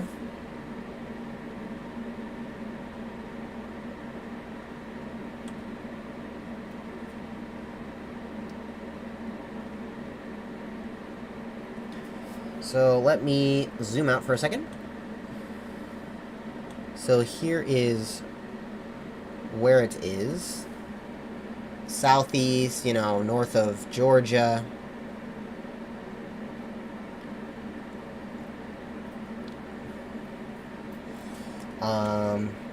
What is this? I believe this is the Appalachian Mountains, right? Don't they reach down here? I believe, maybe. Let me actually click on North Carolina.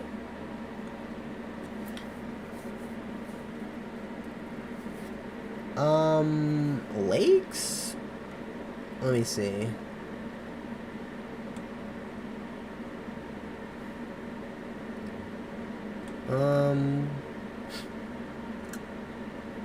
They're kind of weird looking, but maybe?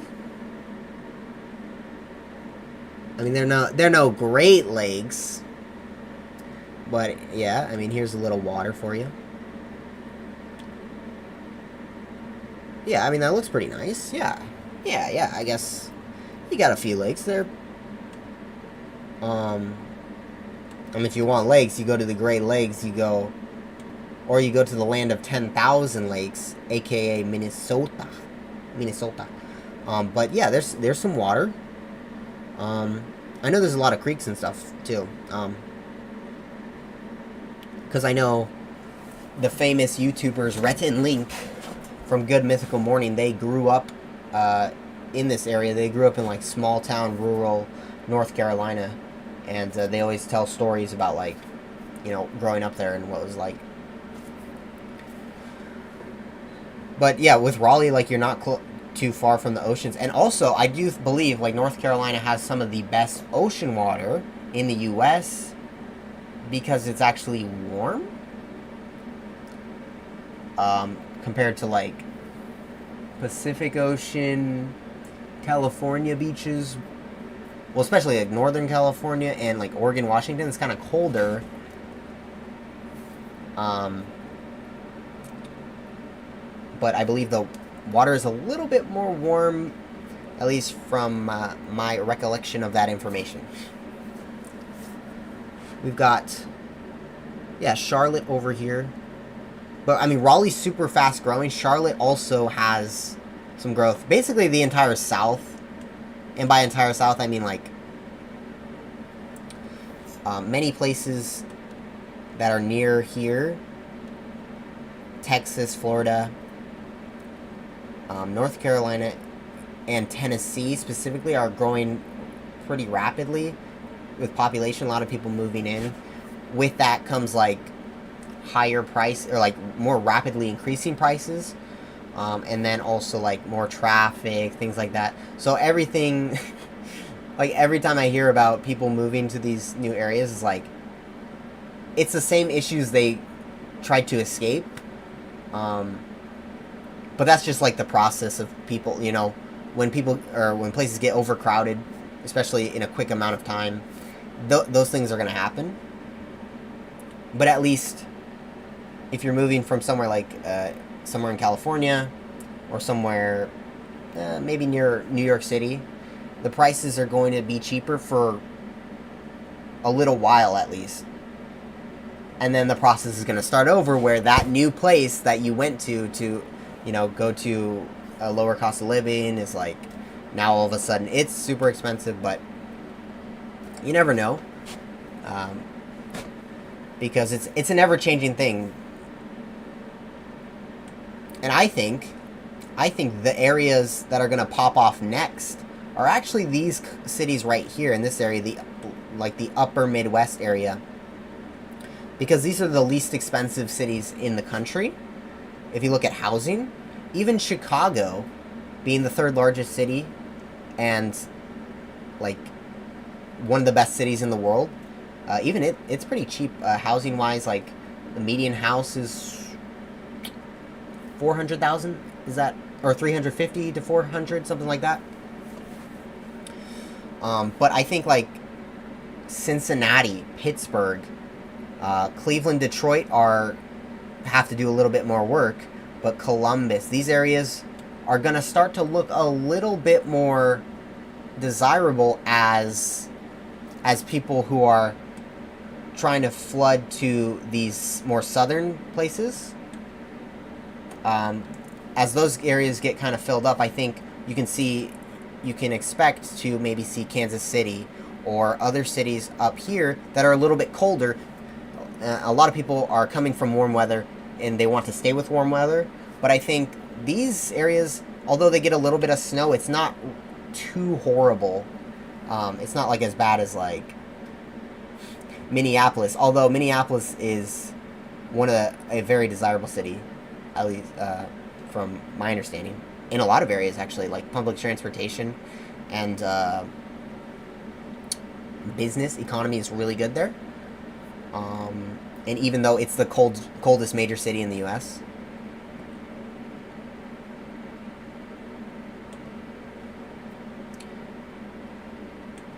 because like the Northeast is super expensive up here. Boston, New York City, Philadelphia is surprisingly inexpensive, but DC is super expensive.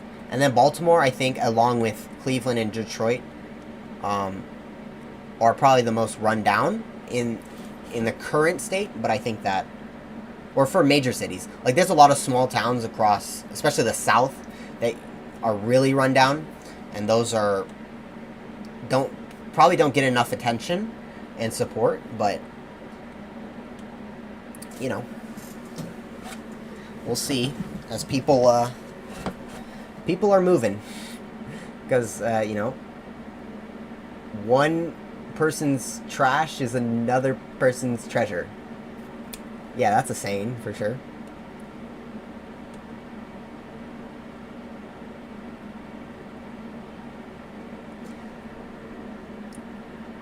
Just like everyone thinks Detroit is trash.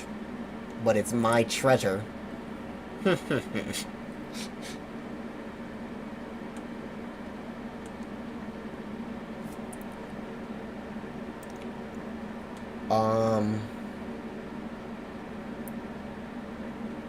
Yep. So the idea I had was to do deep dives into other cities. Or not necessarily deep dives, but just scratch the surface and tell people a little bit about them. You see, like, these markers on my map? These are, like, things I want to do. So, like, my next stop is probably going to be, like, this road trip where or, like, it's not a road trip because I'm probably going to take the bus. The Greyhound bus, which is pretty cool that it actually goes long distance. But these little green things are places I want to go in the city, so let me just click on a random one. I got the Money Museum at the Federal Reserve in the Bank of Cleveland. So, it's not necessarily a thing I will do, but it's a possibility. And so I every time I research a city, I mark down something that I want to do there, or a couple of things. And so, when I eventually do go, I'll have at least a list of things I could do. And I'll show you, in Mexico, I've done that actually a lot. And as I say that, nothing shows up. No, see. There's like a bunch of cool cities in Mexico. Wait, I don't have anything in Merida? Yes, I do. No? What? Oh, yes, I do. I was about to say, like, I had to zoom in super far. But yeah. Mexico. Hopefully I can go to Mexico, like, next year, man. Or maybe not next year, or, like, a year and a half from now, or a year, I don't know. Mexico, man. Yo.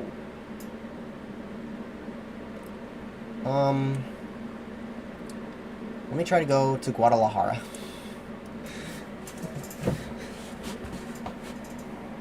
I don't know how I can do this.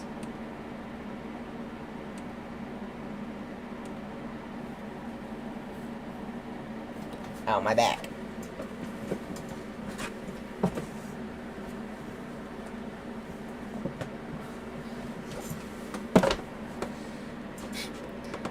Guadalajara.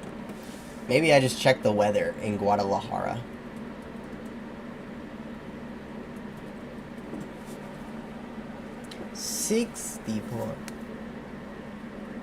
Alright, yeah, have a good rest of your day at work. And thanks for stopping by.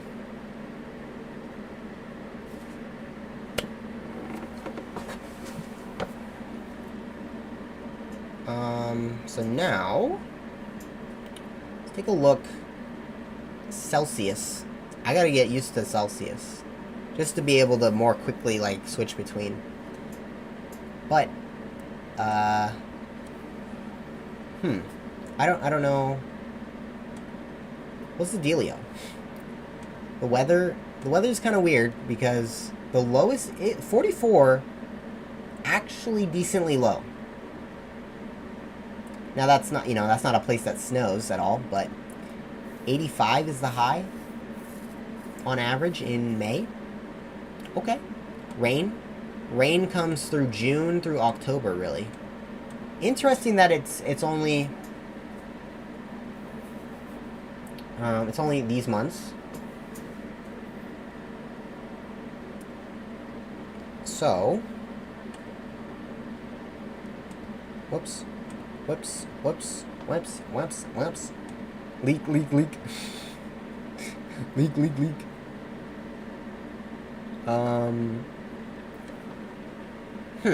Guadalajara.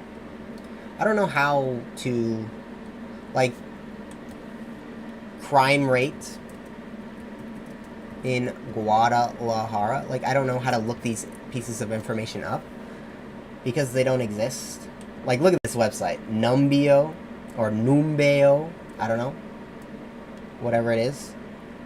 Whenever I look at this, I'm like, what do you mean? What does this even mean? Look at this. Level of crime. 72.72. Bruh. When I did my crime video, I literally spelled it out. I said, this is your percentage chance in a given year, or in a year, to be a victim of a crime. I separated by property crime, violent crime, but they say 72.72. It has no numerical value other than being higher or lower than other places. It doesn't make any sense, man. Like, give me the percentages. Like, what is the chance? Or give me per capita, which is the information that actually makes sense. Per 100,000 residents, this is how many crimes take place. Like, man, 72.72. I don't know what that means. Like, come on, man. Like, compare it to Detroit. Let's see. Okay, Detroit, slightly higher crime. What types of crimes are slightly higher? I don't know. On average, all the crimes are slightly higher. Well, okay, I mean, if Detroit is... Well, I would assume that Guadalajara is safer than Detroit. In general, because, you know, Detroit has pretty high crime rate. Although, I'm pretty fine here. Because even if a crime rate's super high, unless you're actually in a war or something, the chances are still low.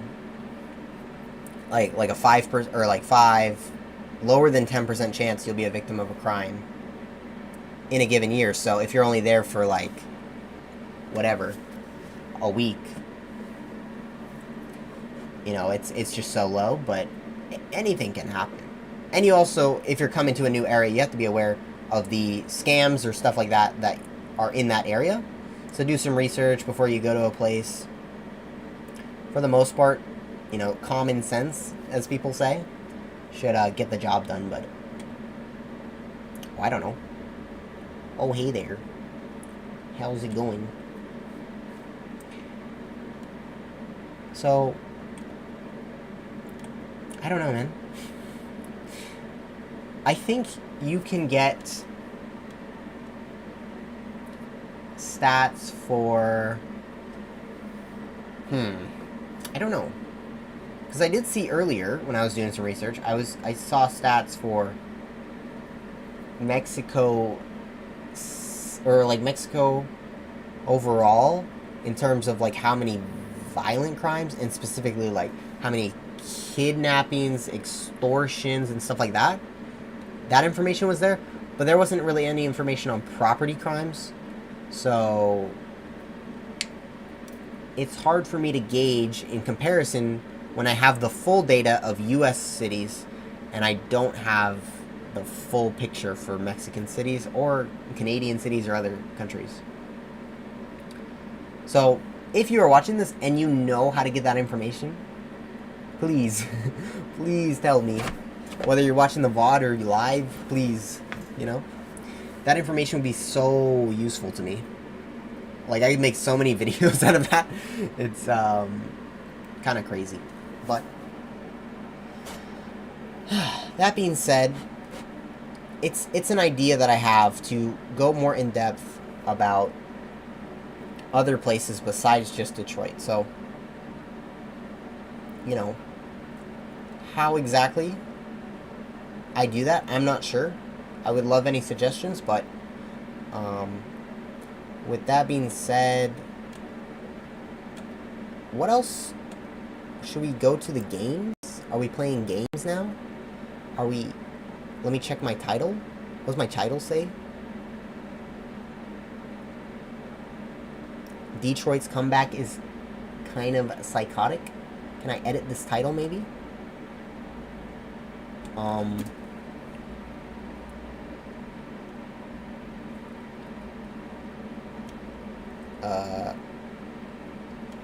Games later? Maybe? I don't know. I changed my title, there you go. Maybe we could play some games.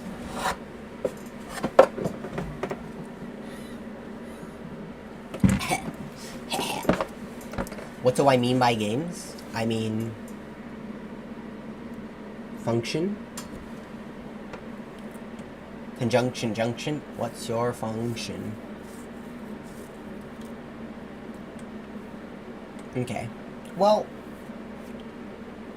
not too much chatters going on, so I mean, if we want to talk about like some more geography stuff, I'd be happy to do that. But no information or no people in the chat seem to have a preference, so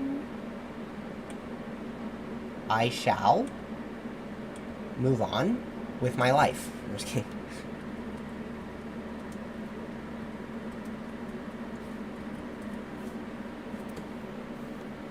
To a game? I like the call. Oh wait, you can't see my screen, can you? Oh yeah, it's a surprise. Yeah, okay. Yeah. You don't know, huh? Surely.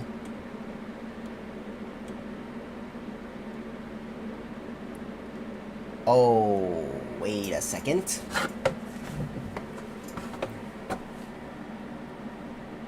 How am I doing this?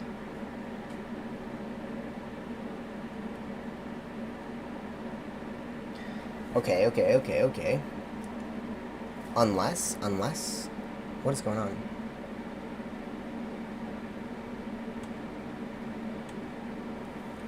Hold on, I'm trying to set something up. Hold on, please. Stretch. It's actually loading. It's loading. Let me actually refresh.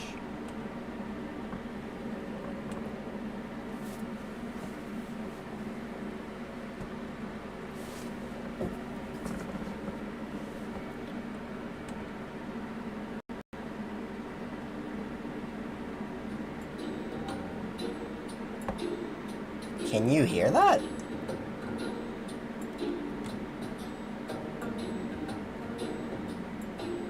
I don't know if you can hear that.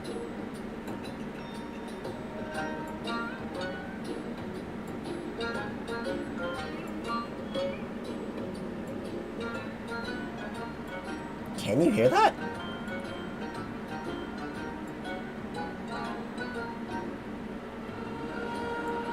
Oh, wait a second.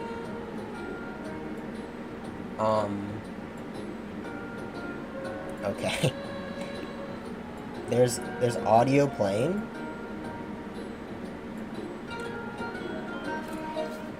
What is this? Excuse me?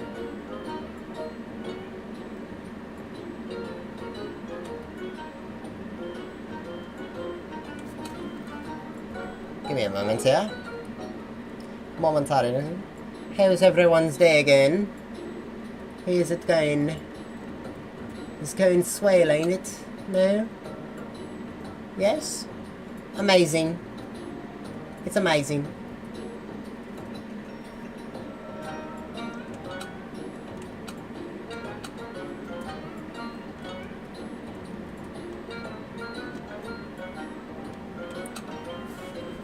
Password is wrong. No.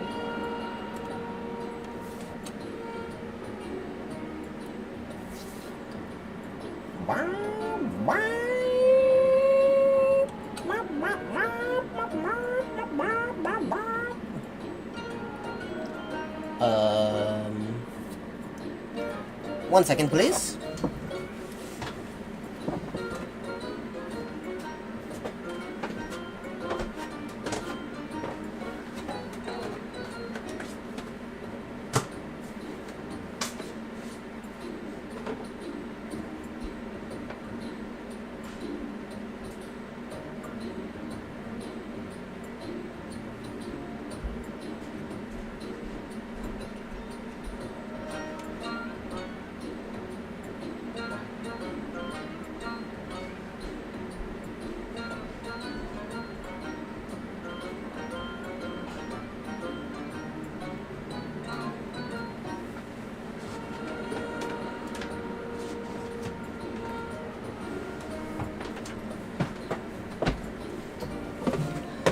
Swaggo.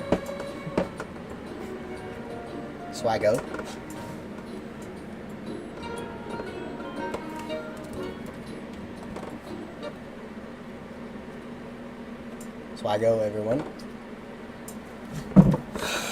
Calling in, airport. Rogue leader, Rogue One. Come in. Over and out.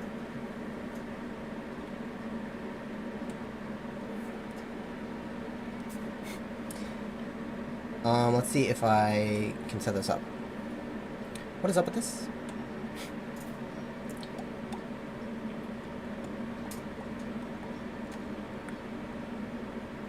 Let me see what happens when I do this.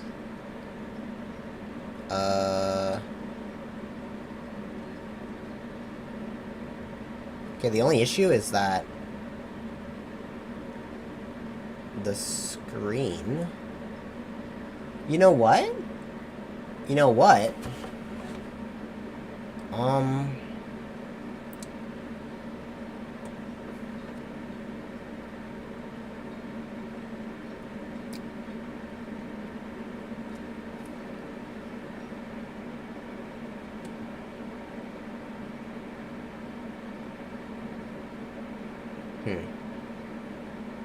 Oh, now you can hear it, right? Can't you? Wait, screen audio? No, you can't hear it now?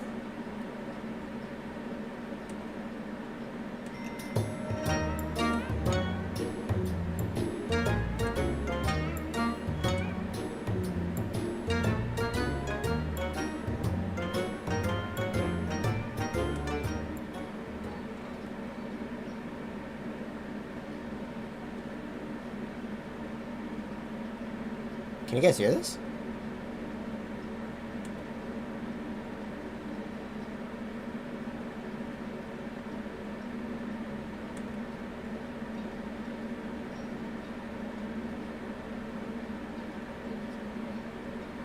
It's so loud.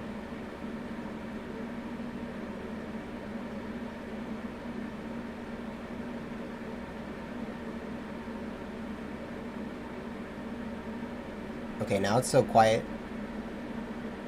But it doesn't...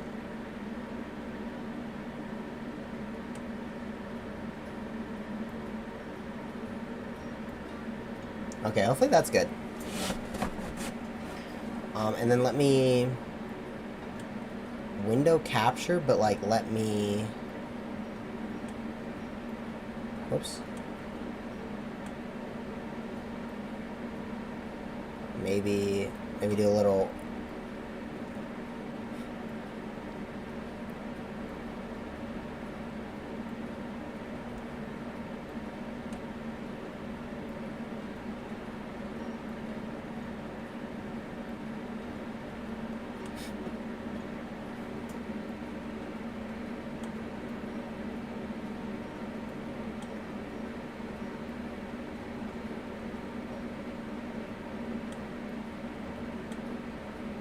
Adjusting, beep boop bop. Hold, please.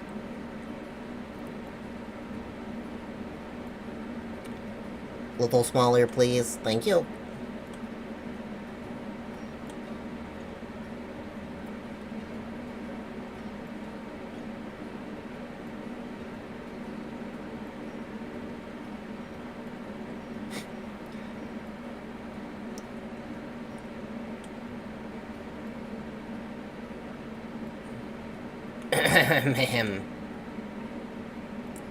Him. Him.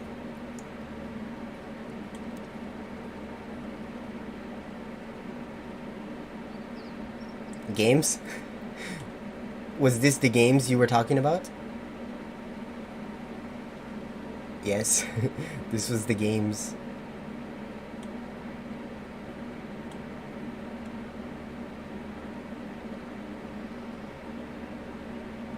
I think this is, I mean, this kind of does the trick. I'm just trying to resize it so I could still see chat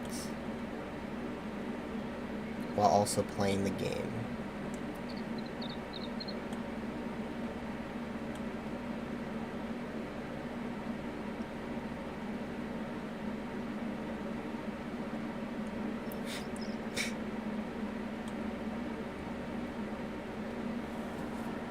Okay. Now, if I shall change the this.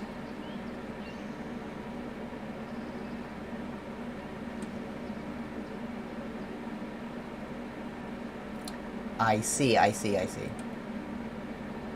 let me... okay. One moment. Again, please. Please, bear with me. Please. I'm doing my best right there, man. I'm doing my best. And that's all I can really do. That's all I can really do with it. My best. Super Smash Brothers. Beep, beep, beep, beep. Beep, beep, beep, beep. Okay, so now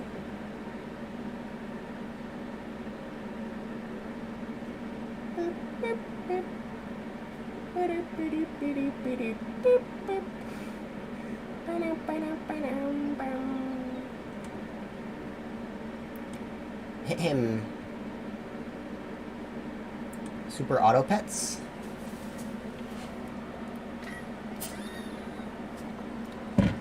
Hey, what's going on, Super Auto Fam? Here we go. Let's play a little Auto Battler. Wait, I'm playing on the wrong screen. I just tried to play on the wrong screen, man. Okay, here we... Huh? Excuse me? Okay, here we go. Aquí estamos playing some Super Auto Pets, man. Okay, let's take a beetle. Settings, please? I don't like those sounds. Uh-oh.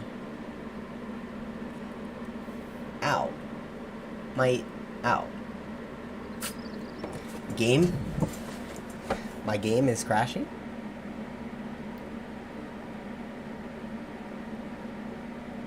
Hello? Hello, Todd?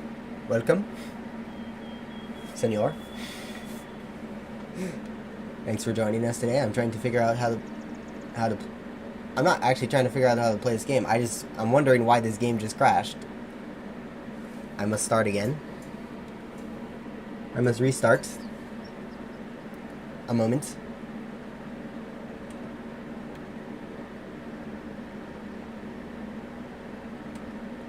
One moment, please.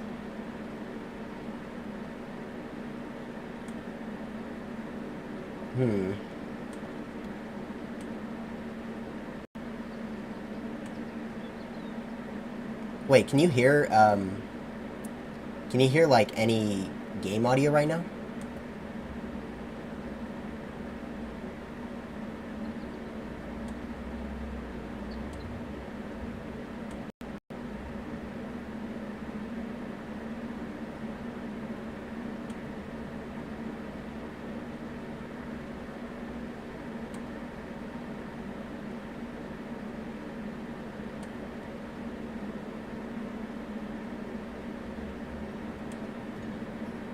Now you should be able to.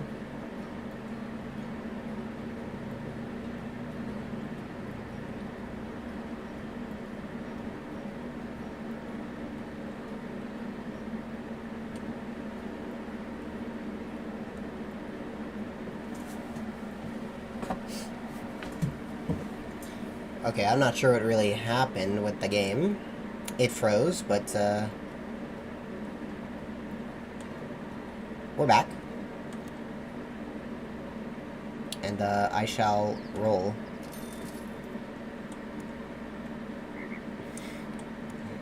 You've probably never seen this game before. Frogs and beetles. I'll be the legendary machines. Exactly. Because we can't be stopped. We're a machine. We don't have stamina. We just keep going forever. Only need slight repairs. Sometimes, maybe. What is going on? We won somehow?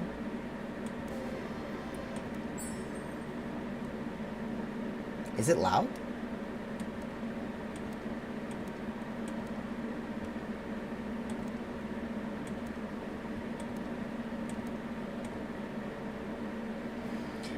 Okay, I'll take a cockroach. I'll take 2, actually. I shall take a frog.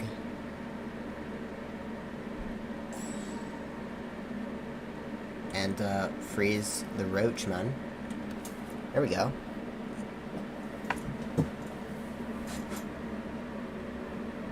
If you have any questions about what this is, feel free.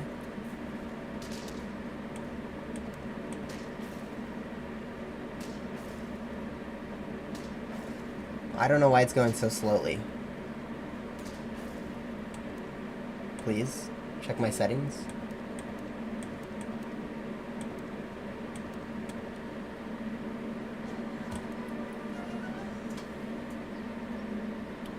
Okay. Level. Tropical fish. Level. Tamarin.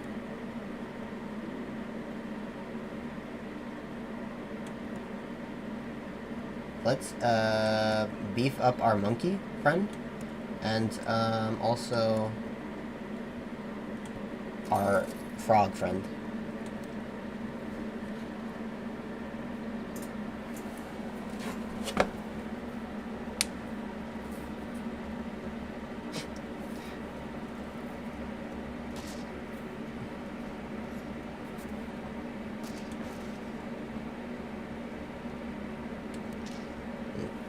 I don't know why it's going so slowly, to be honest. But, we'll deal with it now. We're losing? We're losing? Okay. That's fine. Surely, that's fine. More cockroaches. Sure. Now, can we scale up our tamarin? That will be the question of the day. We'll give you meat.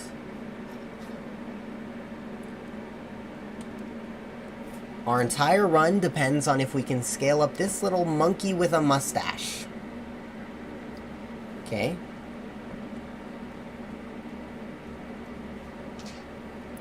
Smack. Toad. Trade.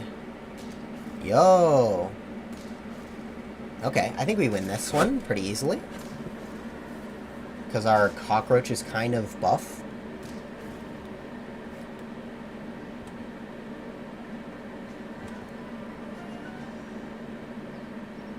Okay, it's not buff anymore. I forgot about that part. Okay, you can get buffed via croissant. You don't need to be leveled, I don't believe.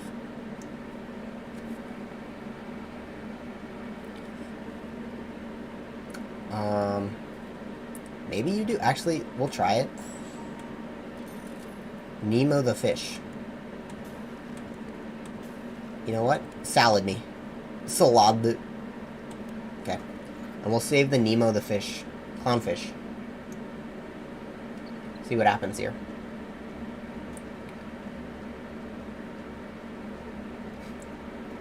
We knock out both camels. A seahorse. Okay, we break melon. But this is... Oh, is this bad? Yes, this is horrible. I think we're gonna lose this. Yes, we're gonna get destroyed by this hippo. Give credit where credit is due. They pushed my green beetle up to the middle. But now, we will sell our green beetle. Place you for now. What was that? Okay, we could, you know what? No. I was gonna say sell the frog, but I don't know. I don't know if we sell anything here. Maybe we actually sell you? Put snail? Sell snail? think about the Nemo fish?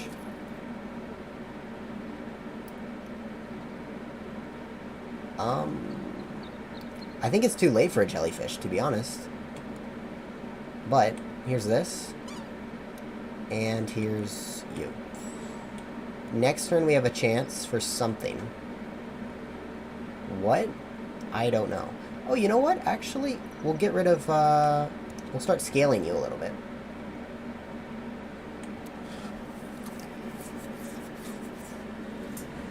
Trying to get stats. We're trying to build up statistics, health, and attack in order to defeat the other team. Also, use abilities. They killed my small Nemo fish. They killed Nemo, but they left Marlin. Is that his name? Marlin? They left Marlin to thrive in this society. That was their first mistake.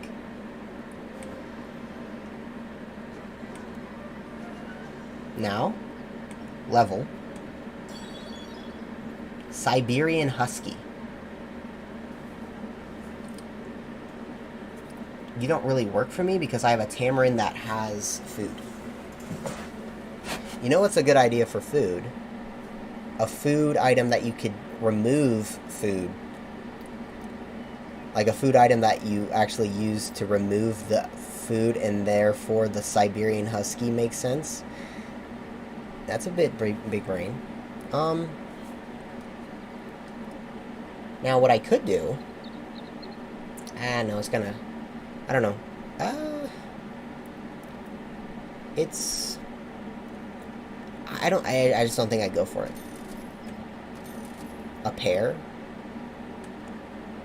Pair at ease. Another pair. But we needed an animal. Sure, we'll take a bat for a turn. This is gonna lose. We're gonna lose, for sure. It's only a matter of how many turns will it take for us to lose. That's a big yak. And a dog. Wait. Wait, there's a chance? The bat? It's the best bat of all time? Wow, that bat weakened the dog for us. It's crazy.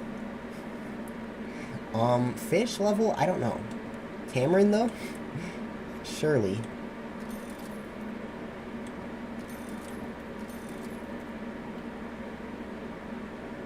Now, I could just go for you guys.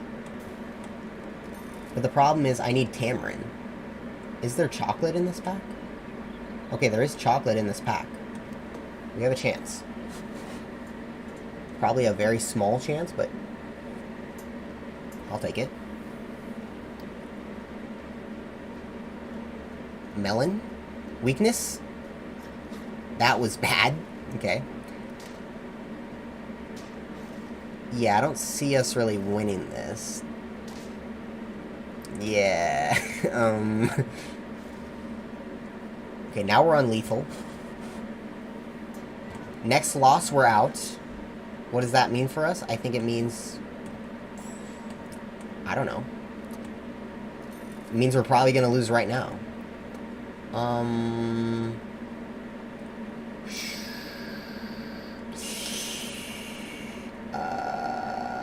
Chocolate the bat. I have to chocolate the bat. Okay, let's switch you. Let's put you here. Let's put you... Alpaca's an idea. I actually don't know how we get out of this situation. I don't know what we do. We'll freeze the alpaca, but we're probably just going to lose right now. So, you know, good luck.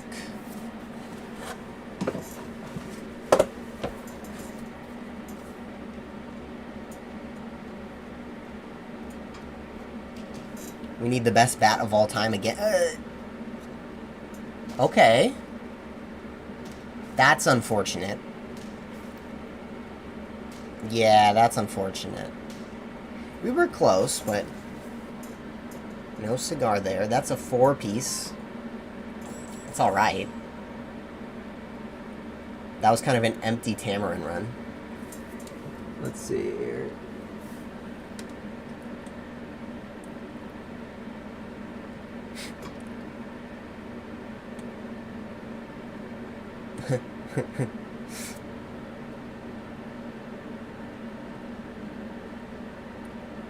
Wait, what the heck?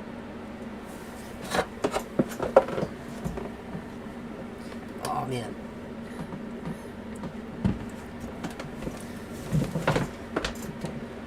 Wait, did you come in here, just type a period, and then leave? What the heck? Oh, hey, that's pretty fair. That's pretty fair, to be honest. Let's, you know. Oh, man.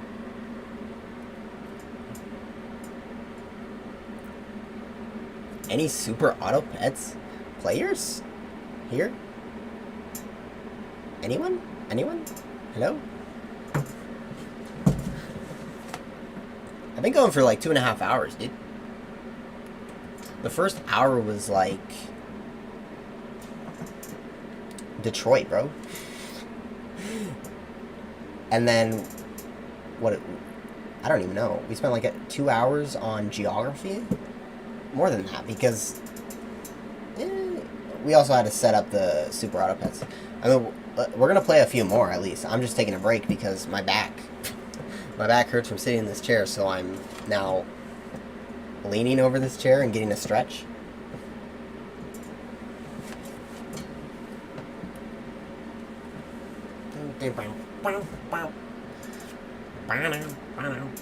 I actually don't know if you could hear the music. Whoops. I don't know if you can hear the music for the super auto pets.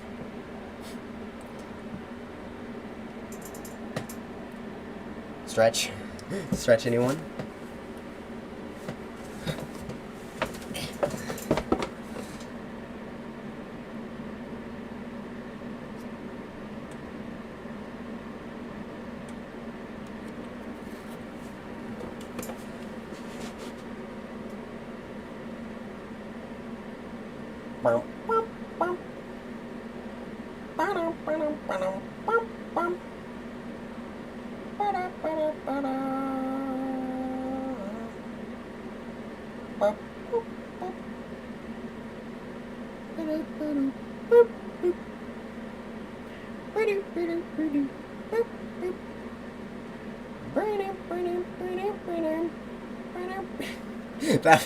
That'd be.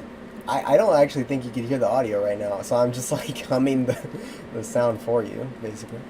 Okay, let's get right into it. Let's get right back into it. How's that? Does that sound about good? Right? Yeah. Here we go. Okay, let's do it. Sure.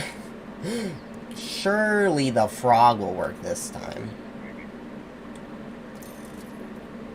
It's not like it totally messed us up last time. Let's go mosquito. Sizzling. Buttocks. Yeah, because, I mean, it's hot outside, man. But I usually don't show my butt outside. That's the thing about it, though. So maybe this is not really right for me. My question is, though, why is it so slow?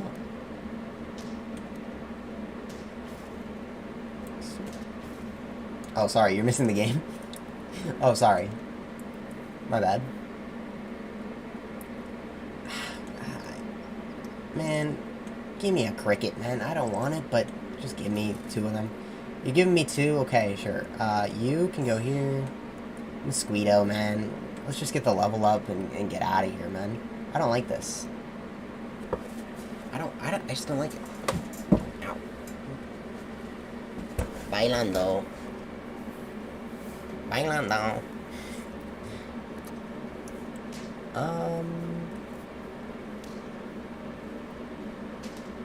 What are you doing?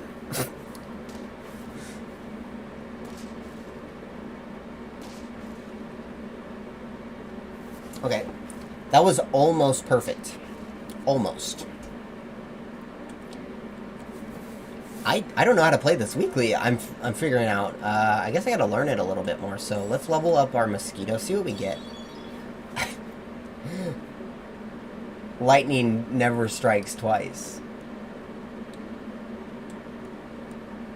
I mean, it does though.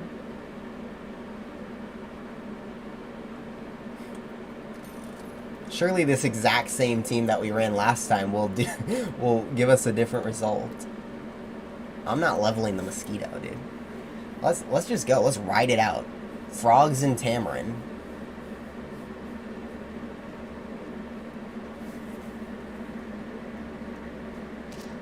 Come on, man. What? We're getting destroyed? Frogs wasn't the play? Who knew having 2 1 HP units would hurt, actually. Mosquitoes, okay. I'm learning that mosquitoes are in this pack. If you didn't realize it now, or if you didn't realize it before, you know now. And so you gotta get 2 HP, okay? And now we combine next time for a level? Man, I don't know. These are bad. No. Bro. Give me a frog that... No. Give me a... Who wants it? Give me a mosquito that fights people. Does this make sense? No. Doesn't make any sense. We're going to lose. We're going to get destroyed. This is a bad run as well. I haven't figured out this weekly. I just started. At least we trade at the front.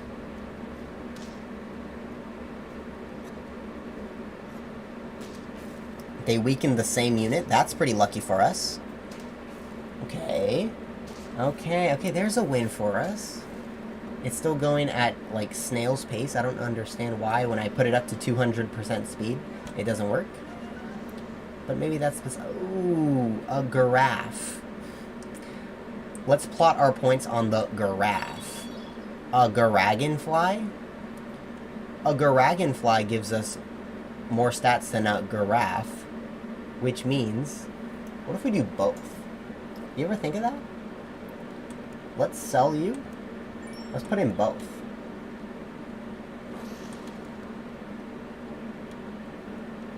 It's the most insane scaling you'll ever see.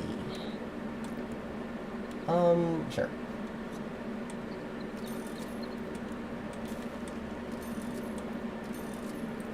No, it's still horrible. Like, we're gonna lose still, but at least we're trying to win now.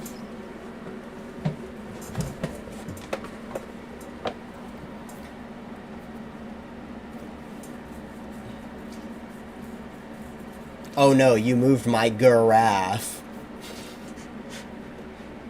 Oh no, you've moved the the y-intercept on my giraffe. Oh wait, it actually matters because we died. No, it probably didn't matter. Our team is just pretty weak right now. But now we have a level. Do we take it now? I think we have to. Hope for maybe another dragonfly? A dolphin? Okay, I'll take it. Who do we want to buff here? Get out of here, man. Get out, man. Sorry, but, yeah. I think this is good. And by good, I mean, like, the best we could have done. Level 2 Tamarin into getting to maybe turn 10, then we have a chance. If we can get to turn 10 with a level 2 Tamarin, then we could sell it into something. This team is pretty bad. That's pretty good for us. That's also decently good for us. And that didn't matter. So yeah, we pretty much win this. Yeah. Okay. Surely nothing can go wrong. Surely. Nothing could go wrong, he said. There's no chance it doesn't work the second time, he said.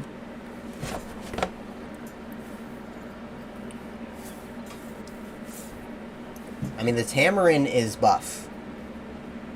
We might even need a garlic on it pretty soon. Okay, we'll kill the snail, but that, I don't know. This is pretty bad for us. Yeah, this is pretty horrible for us. Yeah, this is pretty bad. Are we dead? Are we dead? Okay, I don't think the honeybee is gonna save us. Okay, we're dead. Yeah, you know. We were one turn away from popping off, too. It's just that simple. No copium. We were one turn away, you know. Let's run it back. Wait, one second here. Oh, wait, no. Let's just run it back. Let's see here. Seahorse. You're a 2/3, so you matter a little bit, at least. A cockroach and a mosquito. This is horrible. This is the most horrible squad. Not actually, but... Yo! Godfather, man. Yo, let's be a suave Godfather, because that's what the Godfather would do. Marlon Brando playing the Godfather Part 1, man. You come to me on the day of my daughter's wedding. You know how much disrespect that is? You come to me with a cricket and a horse. What is this? What is this? November 2021? You come to me on the day of my daughter's wedding with a cricket and a horse. Oh, man.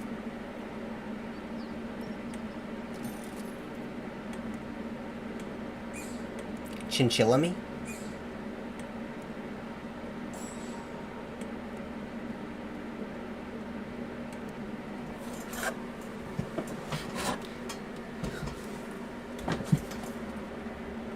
Hey, my Godfather. It'll make you an offer you can't refuse. Huh?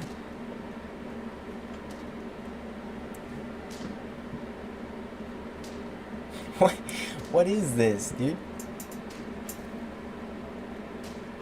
Everyone's just like shooting things. Mosquito. Okay, we win. Hey, that's what we deserve, huh? Hey, you know what? I like you. I like you, Chinchilla. You know why? Because you level up. I like an animal that levels up, alright? Yeah. Pufferfish. Blowfish. You're not very good, are you? But maybe you're good enough for right now? A level? And let's try to win right now. Give me a blowfish that is a little buff. A blowfish that has a little cookie inside.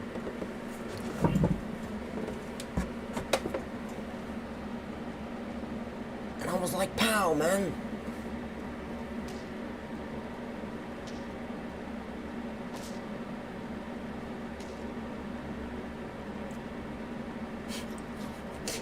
Okay. Maybe this blowfish makes a lot of sense. Although we did give it a cookie, so... maybe that's why it's doing a little well. There's the cookie, so it would have died without the cookie there. But that's still pretty good.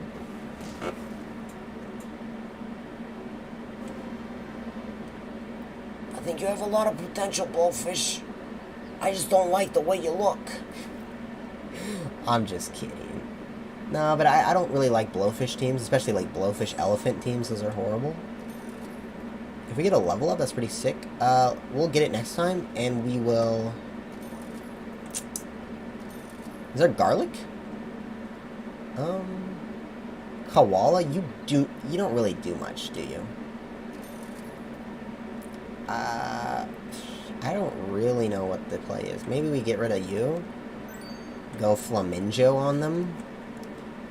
And, like, save a pill for next turn. Like, I don't really know. Sure, we'll take another level. This is kind of bad. The only thing we got is a blowfish that we got a little early, so now it's like... They got a blowfish elephant. It's kind of messed up, to be honest. It's the most messed up team. It works in the early mid game, but it's like late game, it kind of falls off. Now this, that's pretty nice, okay? And then we trade, and then we trade, and then we win these, okay. Suave Godfathers, dude.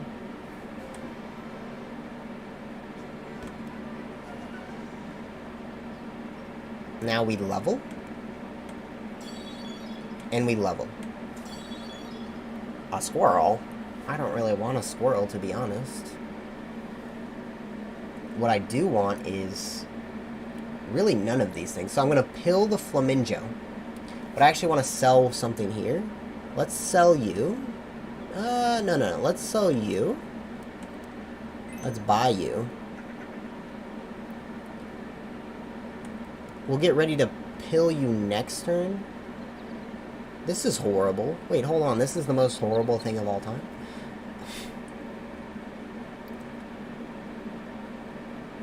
Man, I'm just gonna roll for, like, something. A garlic, maybe?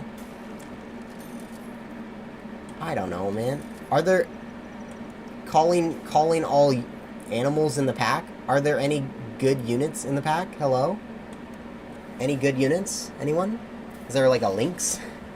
Although, maybe that's not the best unit. Is there, like... Well, we haven't even gotten to the late game yet. So, maybe there's something good in the pack. Okay, we snipe a clownfish. Why, like, is the armadillo the best unit in the pack? Like, I don't know. Okay, this is horrible. This is the greatest cockroach to ever be seen on planet Earth. What happened? How did you get a buff cockroach like that?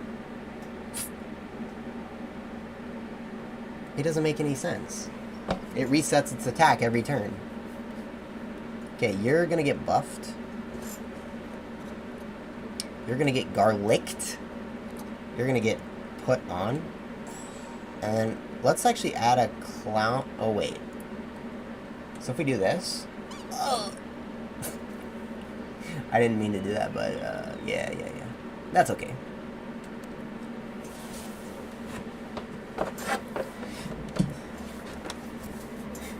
Surely. Oh, that's actually good for us? Because we get snipe. We get to snipe. And then this kills their cricket. And then it kills our entire squad as well as their squad. Okay, we're not getting past this frilled dragon, are we? Yeah, okay. Are we dead now? We haven't even gotten to the late game. Okay, we're not dead, we're not dead. Please. Let me at least get to, like, turn 10, man. Holy moly, dude. You, bye. You, goodbye. You, sell you. We're selling our squad. I don't really care, man. We have 16 gold. Let's see what we can do. A bison. A bison is in this pack? Okay, we'll think about a mantis real quick. We'll level up our blowfish. A harp seal.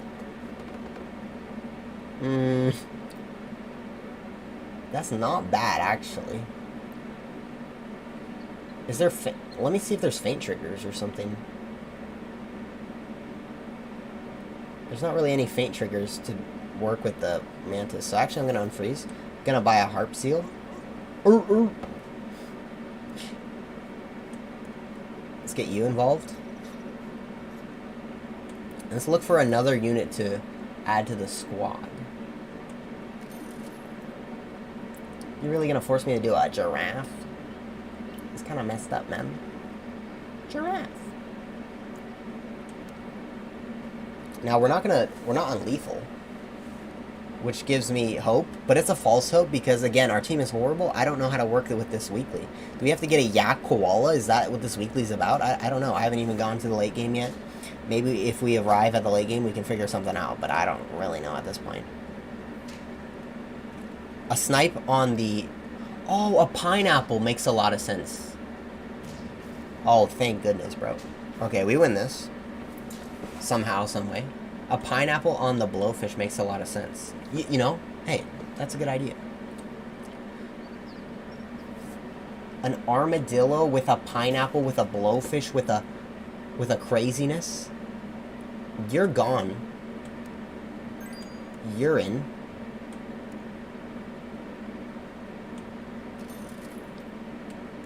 Urine? Oh! I forgot we had a harp seal. You just... Oh, man. Oh, man. You just hear me, like, make a weird noise. What happened, man? Okay, so now, here's the play. We get a pineapple on our blowfish. And then, we feed the harp seal. Although, what the heck is going on here? This is good for us. This is actually bad for us. This is horrible for us. This is the... Oh, man, this is... Wait, what happened?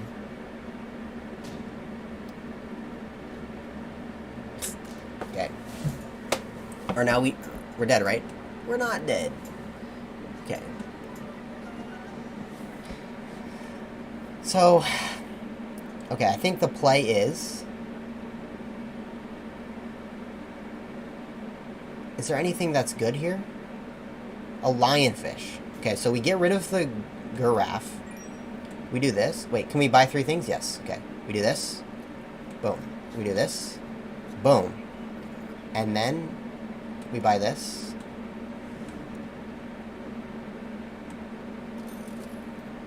Lemon is pretty good. I'm still looking for like a pineapple. Okay. Now all of a sudden, we're relying heavily on the blowfish. But at the same time,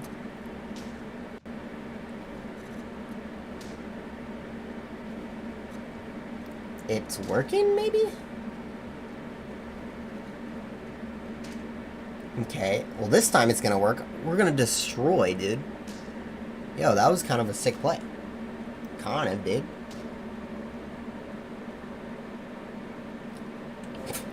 Bro, the last time I made a blowfish team work was like forever ago. Let's pineapple you. Let's do this. Wait. Wait a second. Hold on. You're tier 4, you're tier 3, you're tier 5, you're tier 4, you're tier 5. Okay. Now I'm just wondering, like, does a poodle make sense here?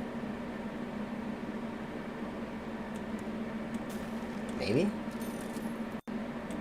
2 poodle makes sense? Who do I sell, though? Maybe I sell you?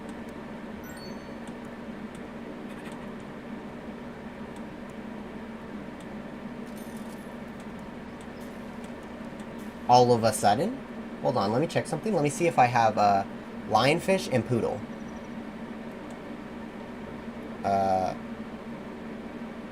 Poodle. Poodle? What tier is... Poodle is tier 5. Oh. I don't have it, and do I have lionfish? No, okay. So if I can somehow get level 3s of those, then that would be fantastic. All of a sudden...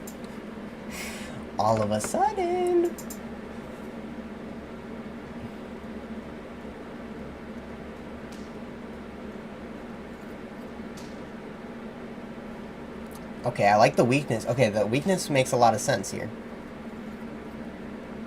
The issue is... This is horrible. Unless... Oh, wait, this is... Actually... Wow, we barely survived. Wow, that was... Lucky? We still lose, maybe? Okay, yeah. That's fine.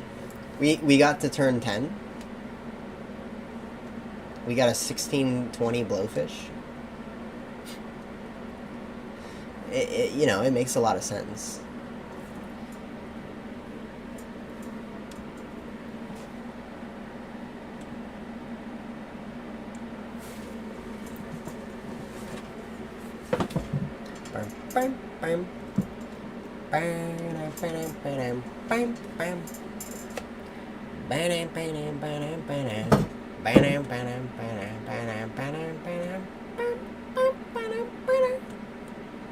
That might be it. Ow. Ow. Let me check, see what it is. 12:30.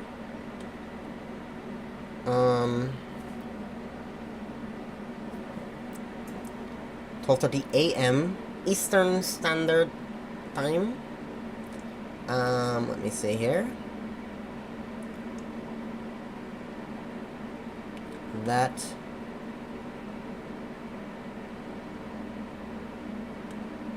hold on.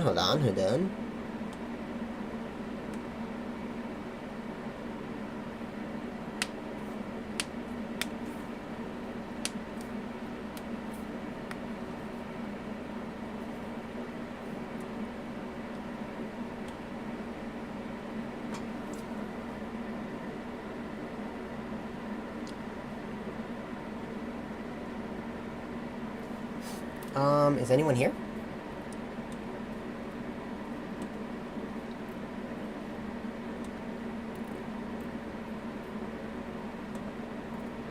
Hello?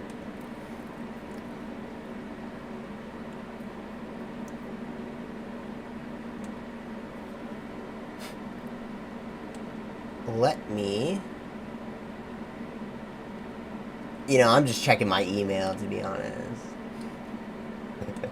Oh, man. Gang! Yo, dude! Let's go. Yo, dude. Gang. Oh, snap. Well, you kind of missed 3 hours, but I mean, we can go a little longer, you know. We were just oh, I mean, it's, you know, stuff is happening here in Detroit. We were talking about Detroit earlier for like an hour and a half, something like, or maybe an hour and a half, something like that.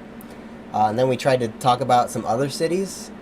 I tried to look up information on like Guadalajara and like some other cities, and I was trying to do like a new segment where we don't just talk about Detroit, which I have done quite a bit, but that's just because I live here and I've moved here. But then we were playing a game called Super Auto Pets, which looks like this. Hold on, I'll show my screen real quick.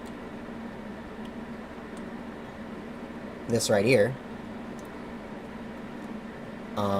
which we can play a little bit more. But what's been going on, I've been working about, I'll get into a game, but I've been working on the house here, after the past tenants moved out. If you saw that video where they kind of trashed my place a little bit, so I have to do a couple of things just to fix it up, but it's been going pretty well. The last thing I have to do is pretty much get people to come in, install some new carpet, and then I can start to get it rented out again.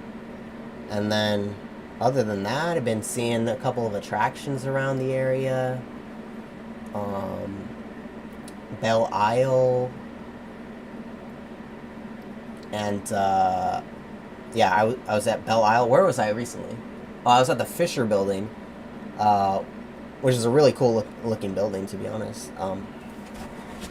but I was looking at abandoned neighborhoods, and also I went to a neighborhood with a bunch of like mansions and stuff. So it's kind of from abandonment to mansions and stuff like that. It was, all within a few miles of each other, or even some cases like the next street over could be quite different in that fact. I hope you're doing well. I don't know. Yeah, the whole spectrum basically. Hopefully it's going well. Whatever you have going on right now.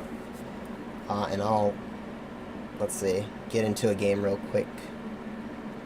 Yeah, it sounds great.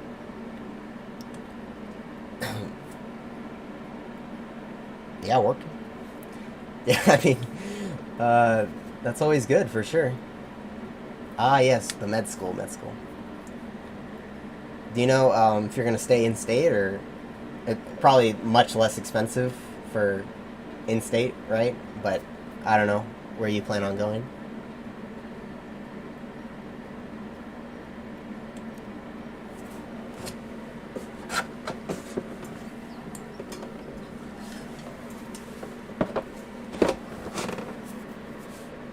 So right here, this is an auto battler in which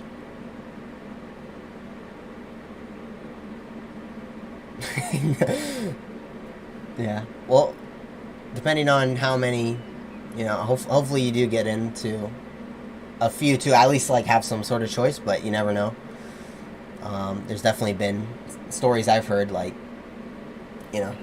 people only get into one place, and maybe it's actually a really good place. You never know. Take what you can get, really. But so this is a game where it's like an auto battler. That means like, you got like these animals, these cute little animals that fight for you, and they have like stats like one attack, 2 health, and then they have different abilities as well. So you basically go against other teams and you fight. I guess you don't really actively do anything. What you actively do is just set up your team. So I'll buy a beetle here and a ladybug. And then you roll to get like a new shop, basically.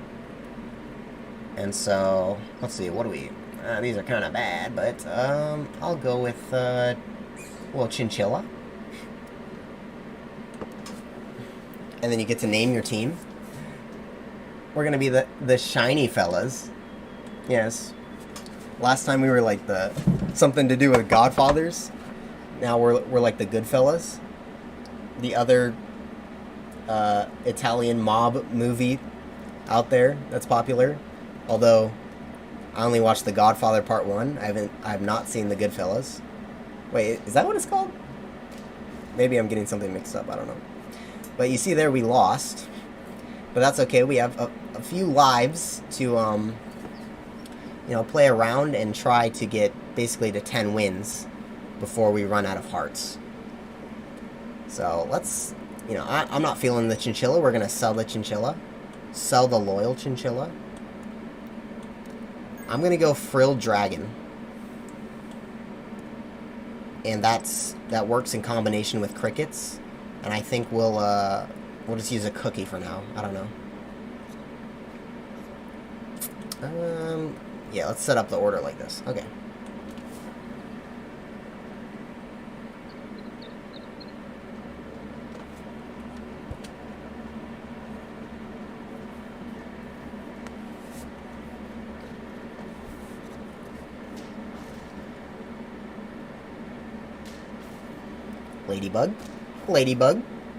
Ladybug, easy. Okay, this team, I don't know what they're going for. They had a bunch of frogs on their team. Maybe that can come in handy later, but right now we got them. So that's our first win right there. Let's see if we can actually do well this time. We've been kind of getting bodied as of the last few games we've played. So let's get a little... Let's freeze, roll. Let's get a croissant involved, a croissant. Let's get a another frill dragon, and then let's actually get rid of... no. We'll save... We'll do this.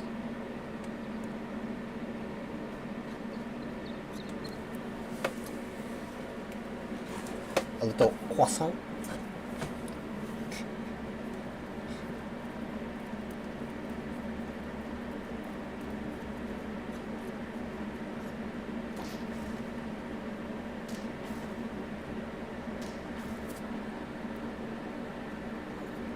Ooh, okay. We still win this, though. Is that really the key? It seems kind of cheap to go with a frill dragon early on, because it does fall off later, in terms of scaling wise. We got the cricket. Honestly, not very good squad yet. Let's try a bat. And let's get another beetle involved, maybe. Go for a level up next turn, maybe. Let's see. Nothing here. Okay, let's keep rolling for a level. Okay. We can level up next turn and then get another bat involved. Okay. Okay, 2 bats involved. Sure. That's pretty good. Although all of a sudden our frill dragon is just not as strong, because now we only have 1 faint ability, which is what it does. It gets buffed for every faint ability you have, which the cricket has.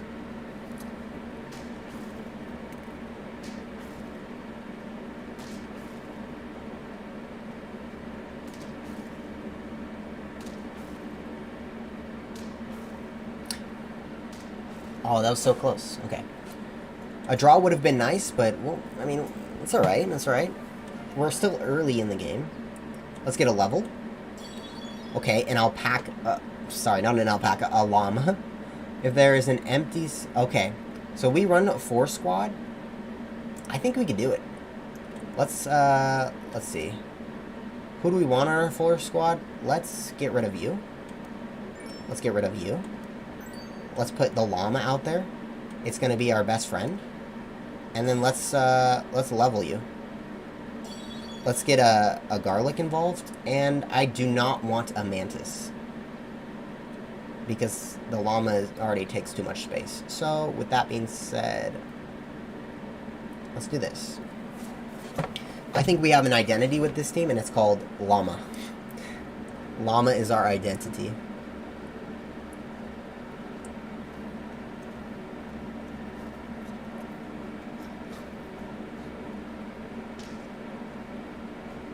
Okay.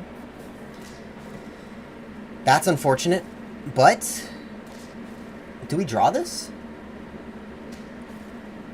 Yes, okay. The bat comes in clutch there. The bat's really good because it puts weakness on the enemy team's animals, which means every time you attack the weakness, you do a little extra damage.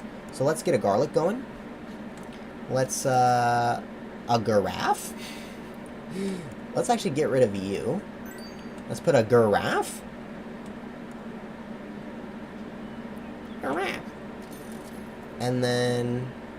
anything else? A croissant? Let's actually buff our bat. Croissant.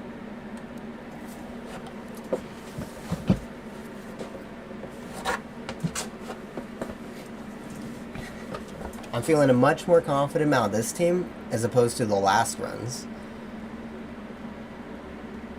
They do have... Oh, that would have been great. But we still don't die to it, so we live to see another day. That's pretty bad for us. I think we lose this based on that turtle that gave the melon armor. Yeah, okay, that's fine. Hopefully we have a little bit more lives. Yeah, we got a few more lives. So we can lose, what? Yeah, we can lose 2 more times before it gets... Well, before we're dead. Let's get you involved. Let's get you a pair. You know what? I was gonna say melon armor with the turtle. I'm gonna say... Oh, it's so... You know what? I have to try it. I have to try it.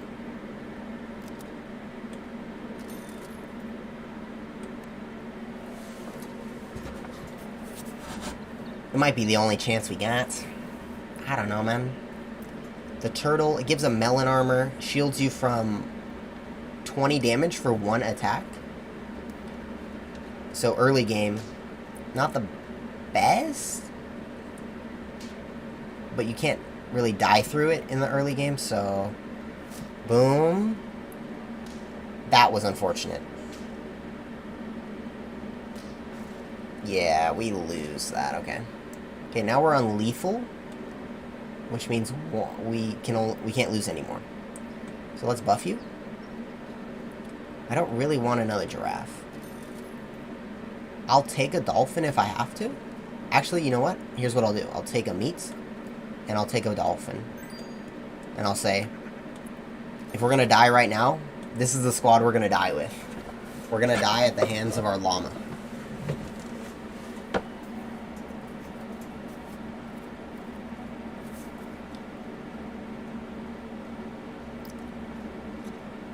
That was insane luck for us. We win this. That was absolutely insane plays by the bat. I'm Batman. Oh, yes.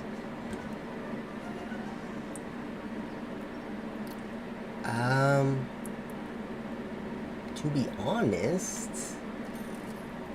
I'm not sure. No. Yeah, we're going for the level 3 bat.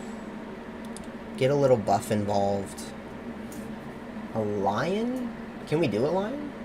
We can, but I don't know. Okay.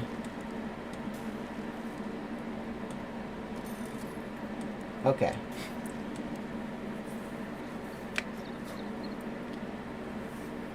We'll try to level up our top units next turn if we survive. But that is a big question. Do we survive this? Our llama's kind of buff. And by kind of buff, I mean like it's really buff.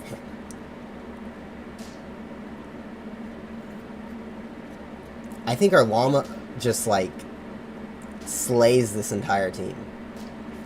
And then our bat cleans it up. Okay. That was actually close. Close to a draw though. Not close to a loss. So we're good for now. What is this? 4, 2, 3? Okay, interesting. What we can do is level up the bat. A snake. I think the play is to go snake. But what do we give up? I think we freeze a snake. I think we freeze up you. I think for now, we level up our llama. And then we're going poodle, snake, llama, bat. And that's our ride or die squad, probably. Hopefully we can find either a pill or a lemon to help our llama survive.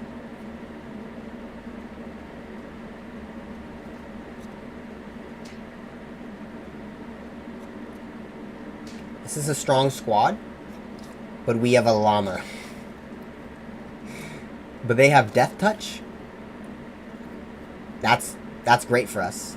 We win these. Okay. We're only at 5 wins, so we have to get 5 more in a row, which is kind of bad, but hey. Okay, I think we pivot to the old snake-a-rooney. Little snake. And then I think we can't pivot yet until we get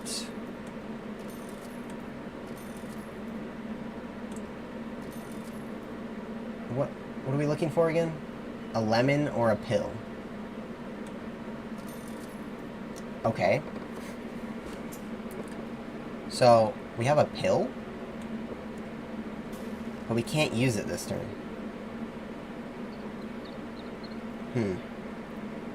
For a turn. What do I do for a turn? I think... Let's do this.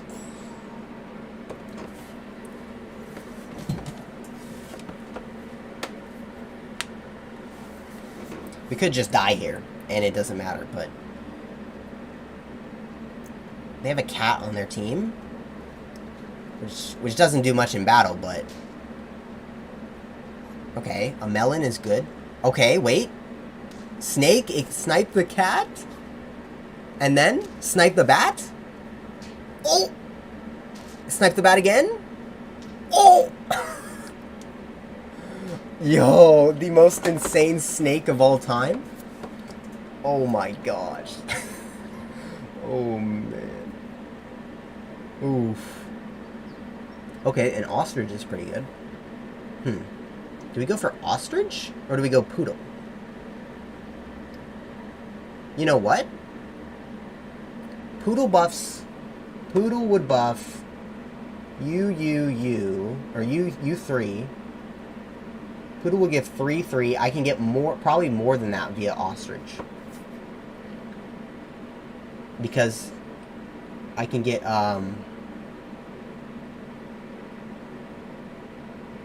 what can I get? Each tier, okay. 1 second.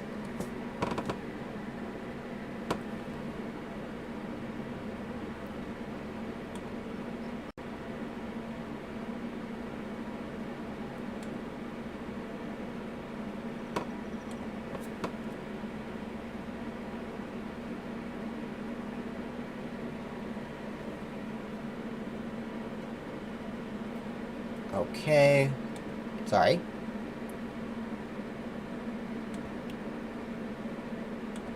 Okay. Okay. Here's the play. We go... Okay, here's the play. The play is... We go pill, like we said we would. We go ostrich. That is the worst sound I have ever heard in my life. The most psychotic sound of all time. And now, we freeze our little tier 5s and up. We get a melon involved. Okay, now we do this. And then, what do we want? You know what? I'm unfreezing these. Whoops. And then I say, hope we win. Hope we win.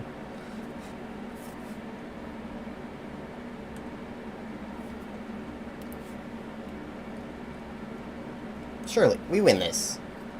Yo, the bat's insane. And then the bat with the snake. Oh my goodness. Okay. But we killed through you killed your melon. We killed through melon. Yeah, this game's over. Or this round, I guess. Okay. You know, I'm hoping for a 10-piece. Now we give a melon to you. And we... Okay. Level 3... Hold on. Do I have an achievement for level 3 llama?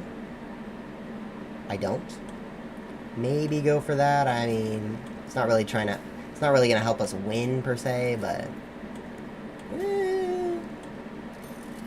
Little chocolate action. Okay. The best move we can do is probably get a pineapple. So let's do that. And then... Let's unfreeze you. Oh, you know what? Okay, wait. For now,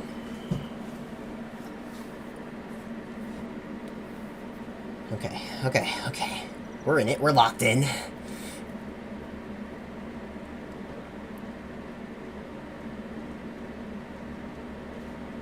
Weakness involved. Okay, I have weakness now. That's horrible. But we win. It doesn't matter. Who said horrible wasn't bad? Horrible was okay?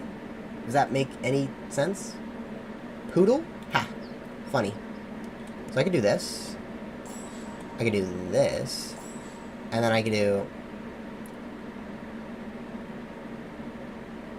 No. Do I want to do that?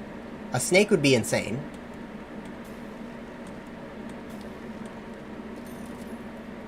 Okay.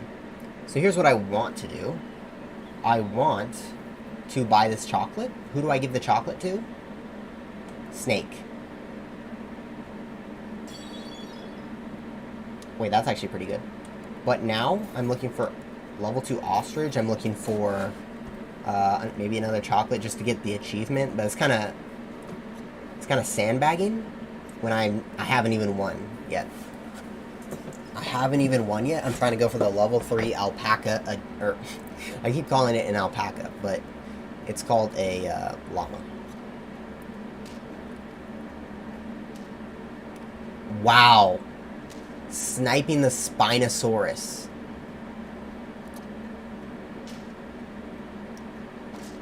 Okay, yeah, our team's kind of...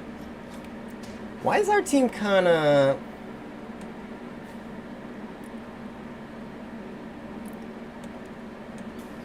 Okay. Now, one more buff from you, right? Okay, okay.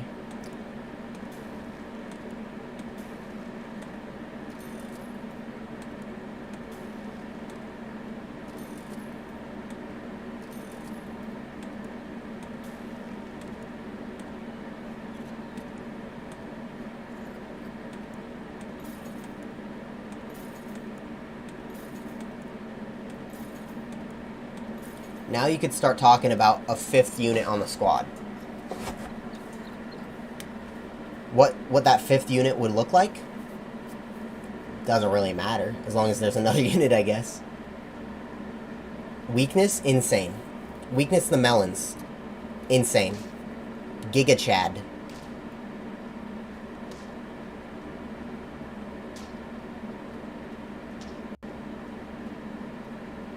It's the most insane squad. We figured it out. You just have to get an early llama. That's how you win. Okay, one more. Sure, I'll take the llama. I'll take you. Spino. I mean, we could put a Spino on the squad just for funsies. And you know what? Should we? You know what? How about this? We just have a koala. The most insane koala.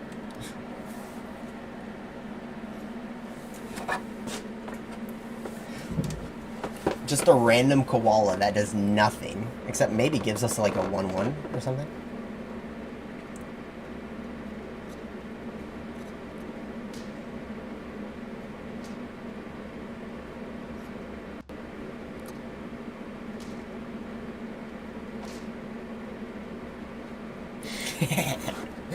The most insane koala. Oh, this is easy. Okay. Keys to the weekly. Llama. A snake behind a llama. An early llama. A snake behind an early llama. Weakness that spreads throughout with the bats. And then just have more units in the back. Just like have a koala just because you can. Surely. That's how you win. Oh, man. Sheesh.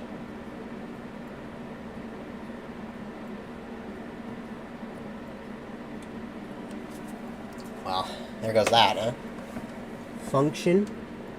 Conjunction, junction. What's your function? Oof. Hold on. let's see here. Let me see here. Okay, I have a little item.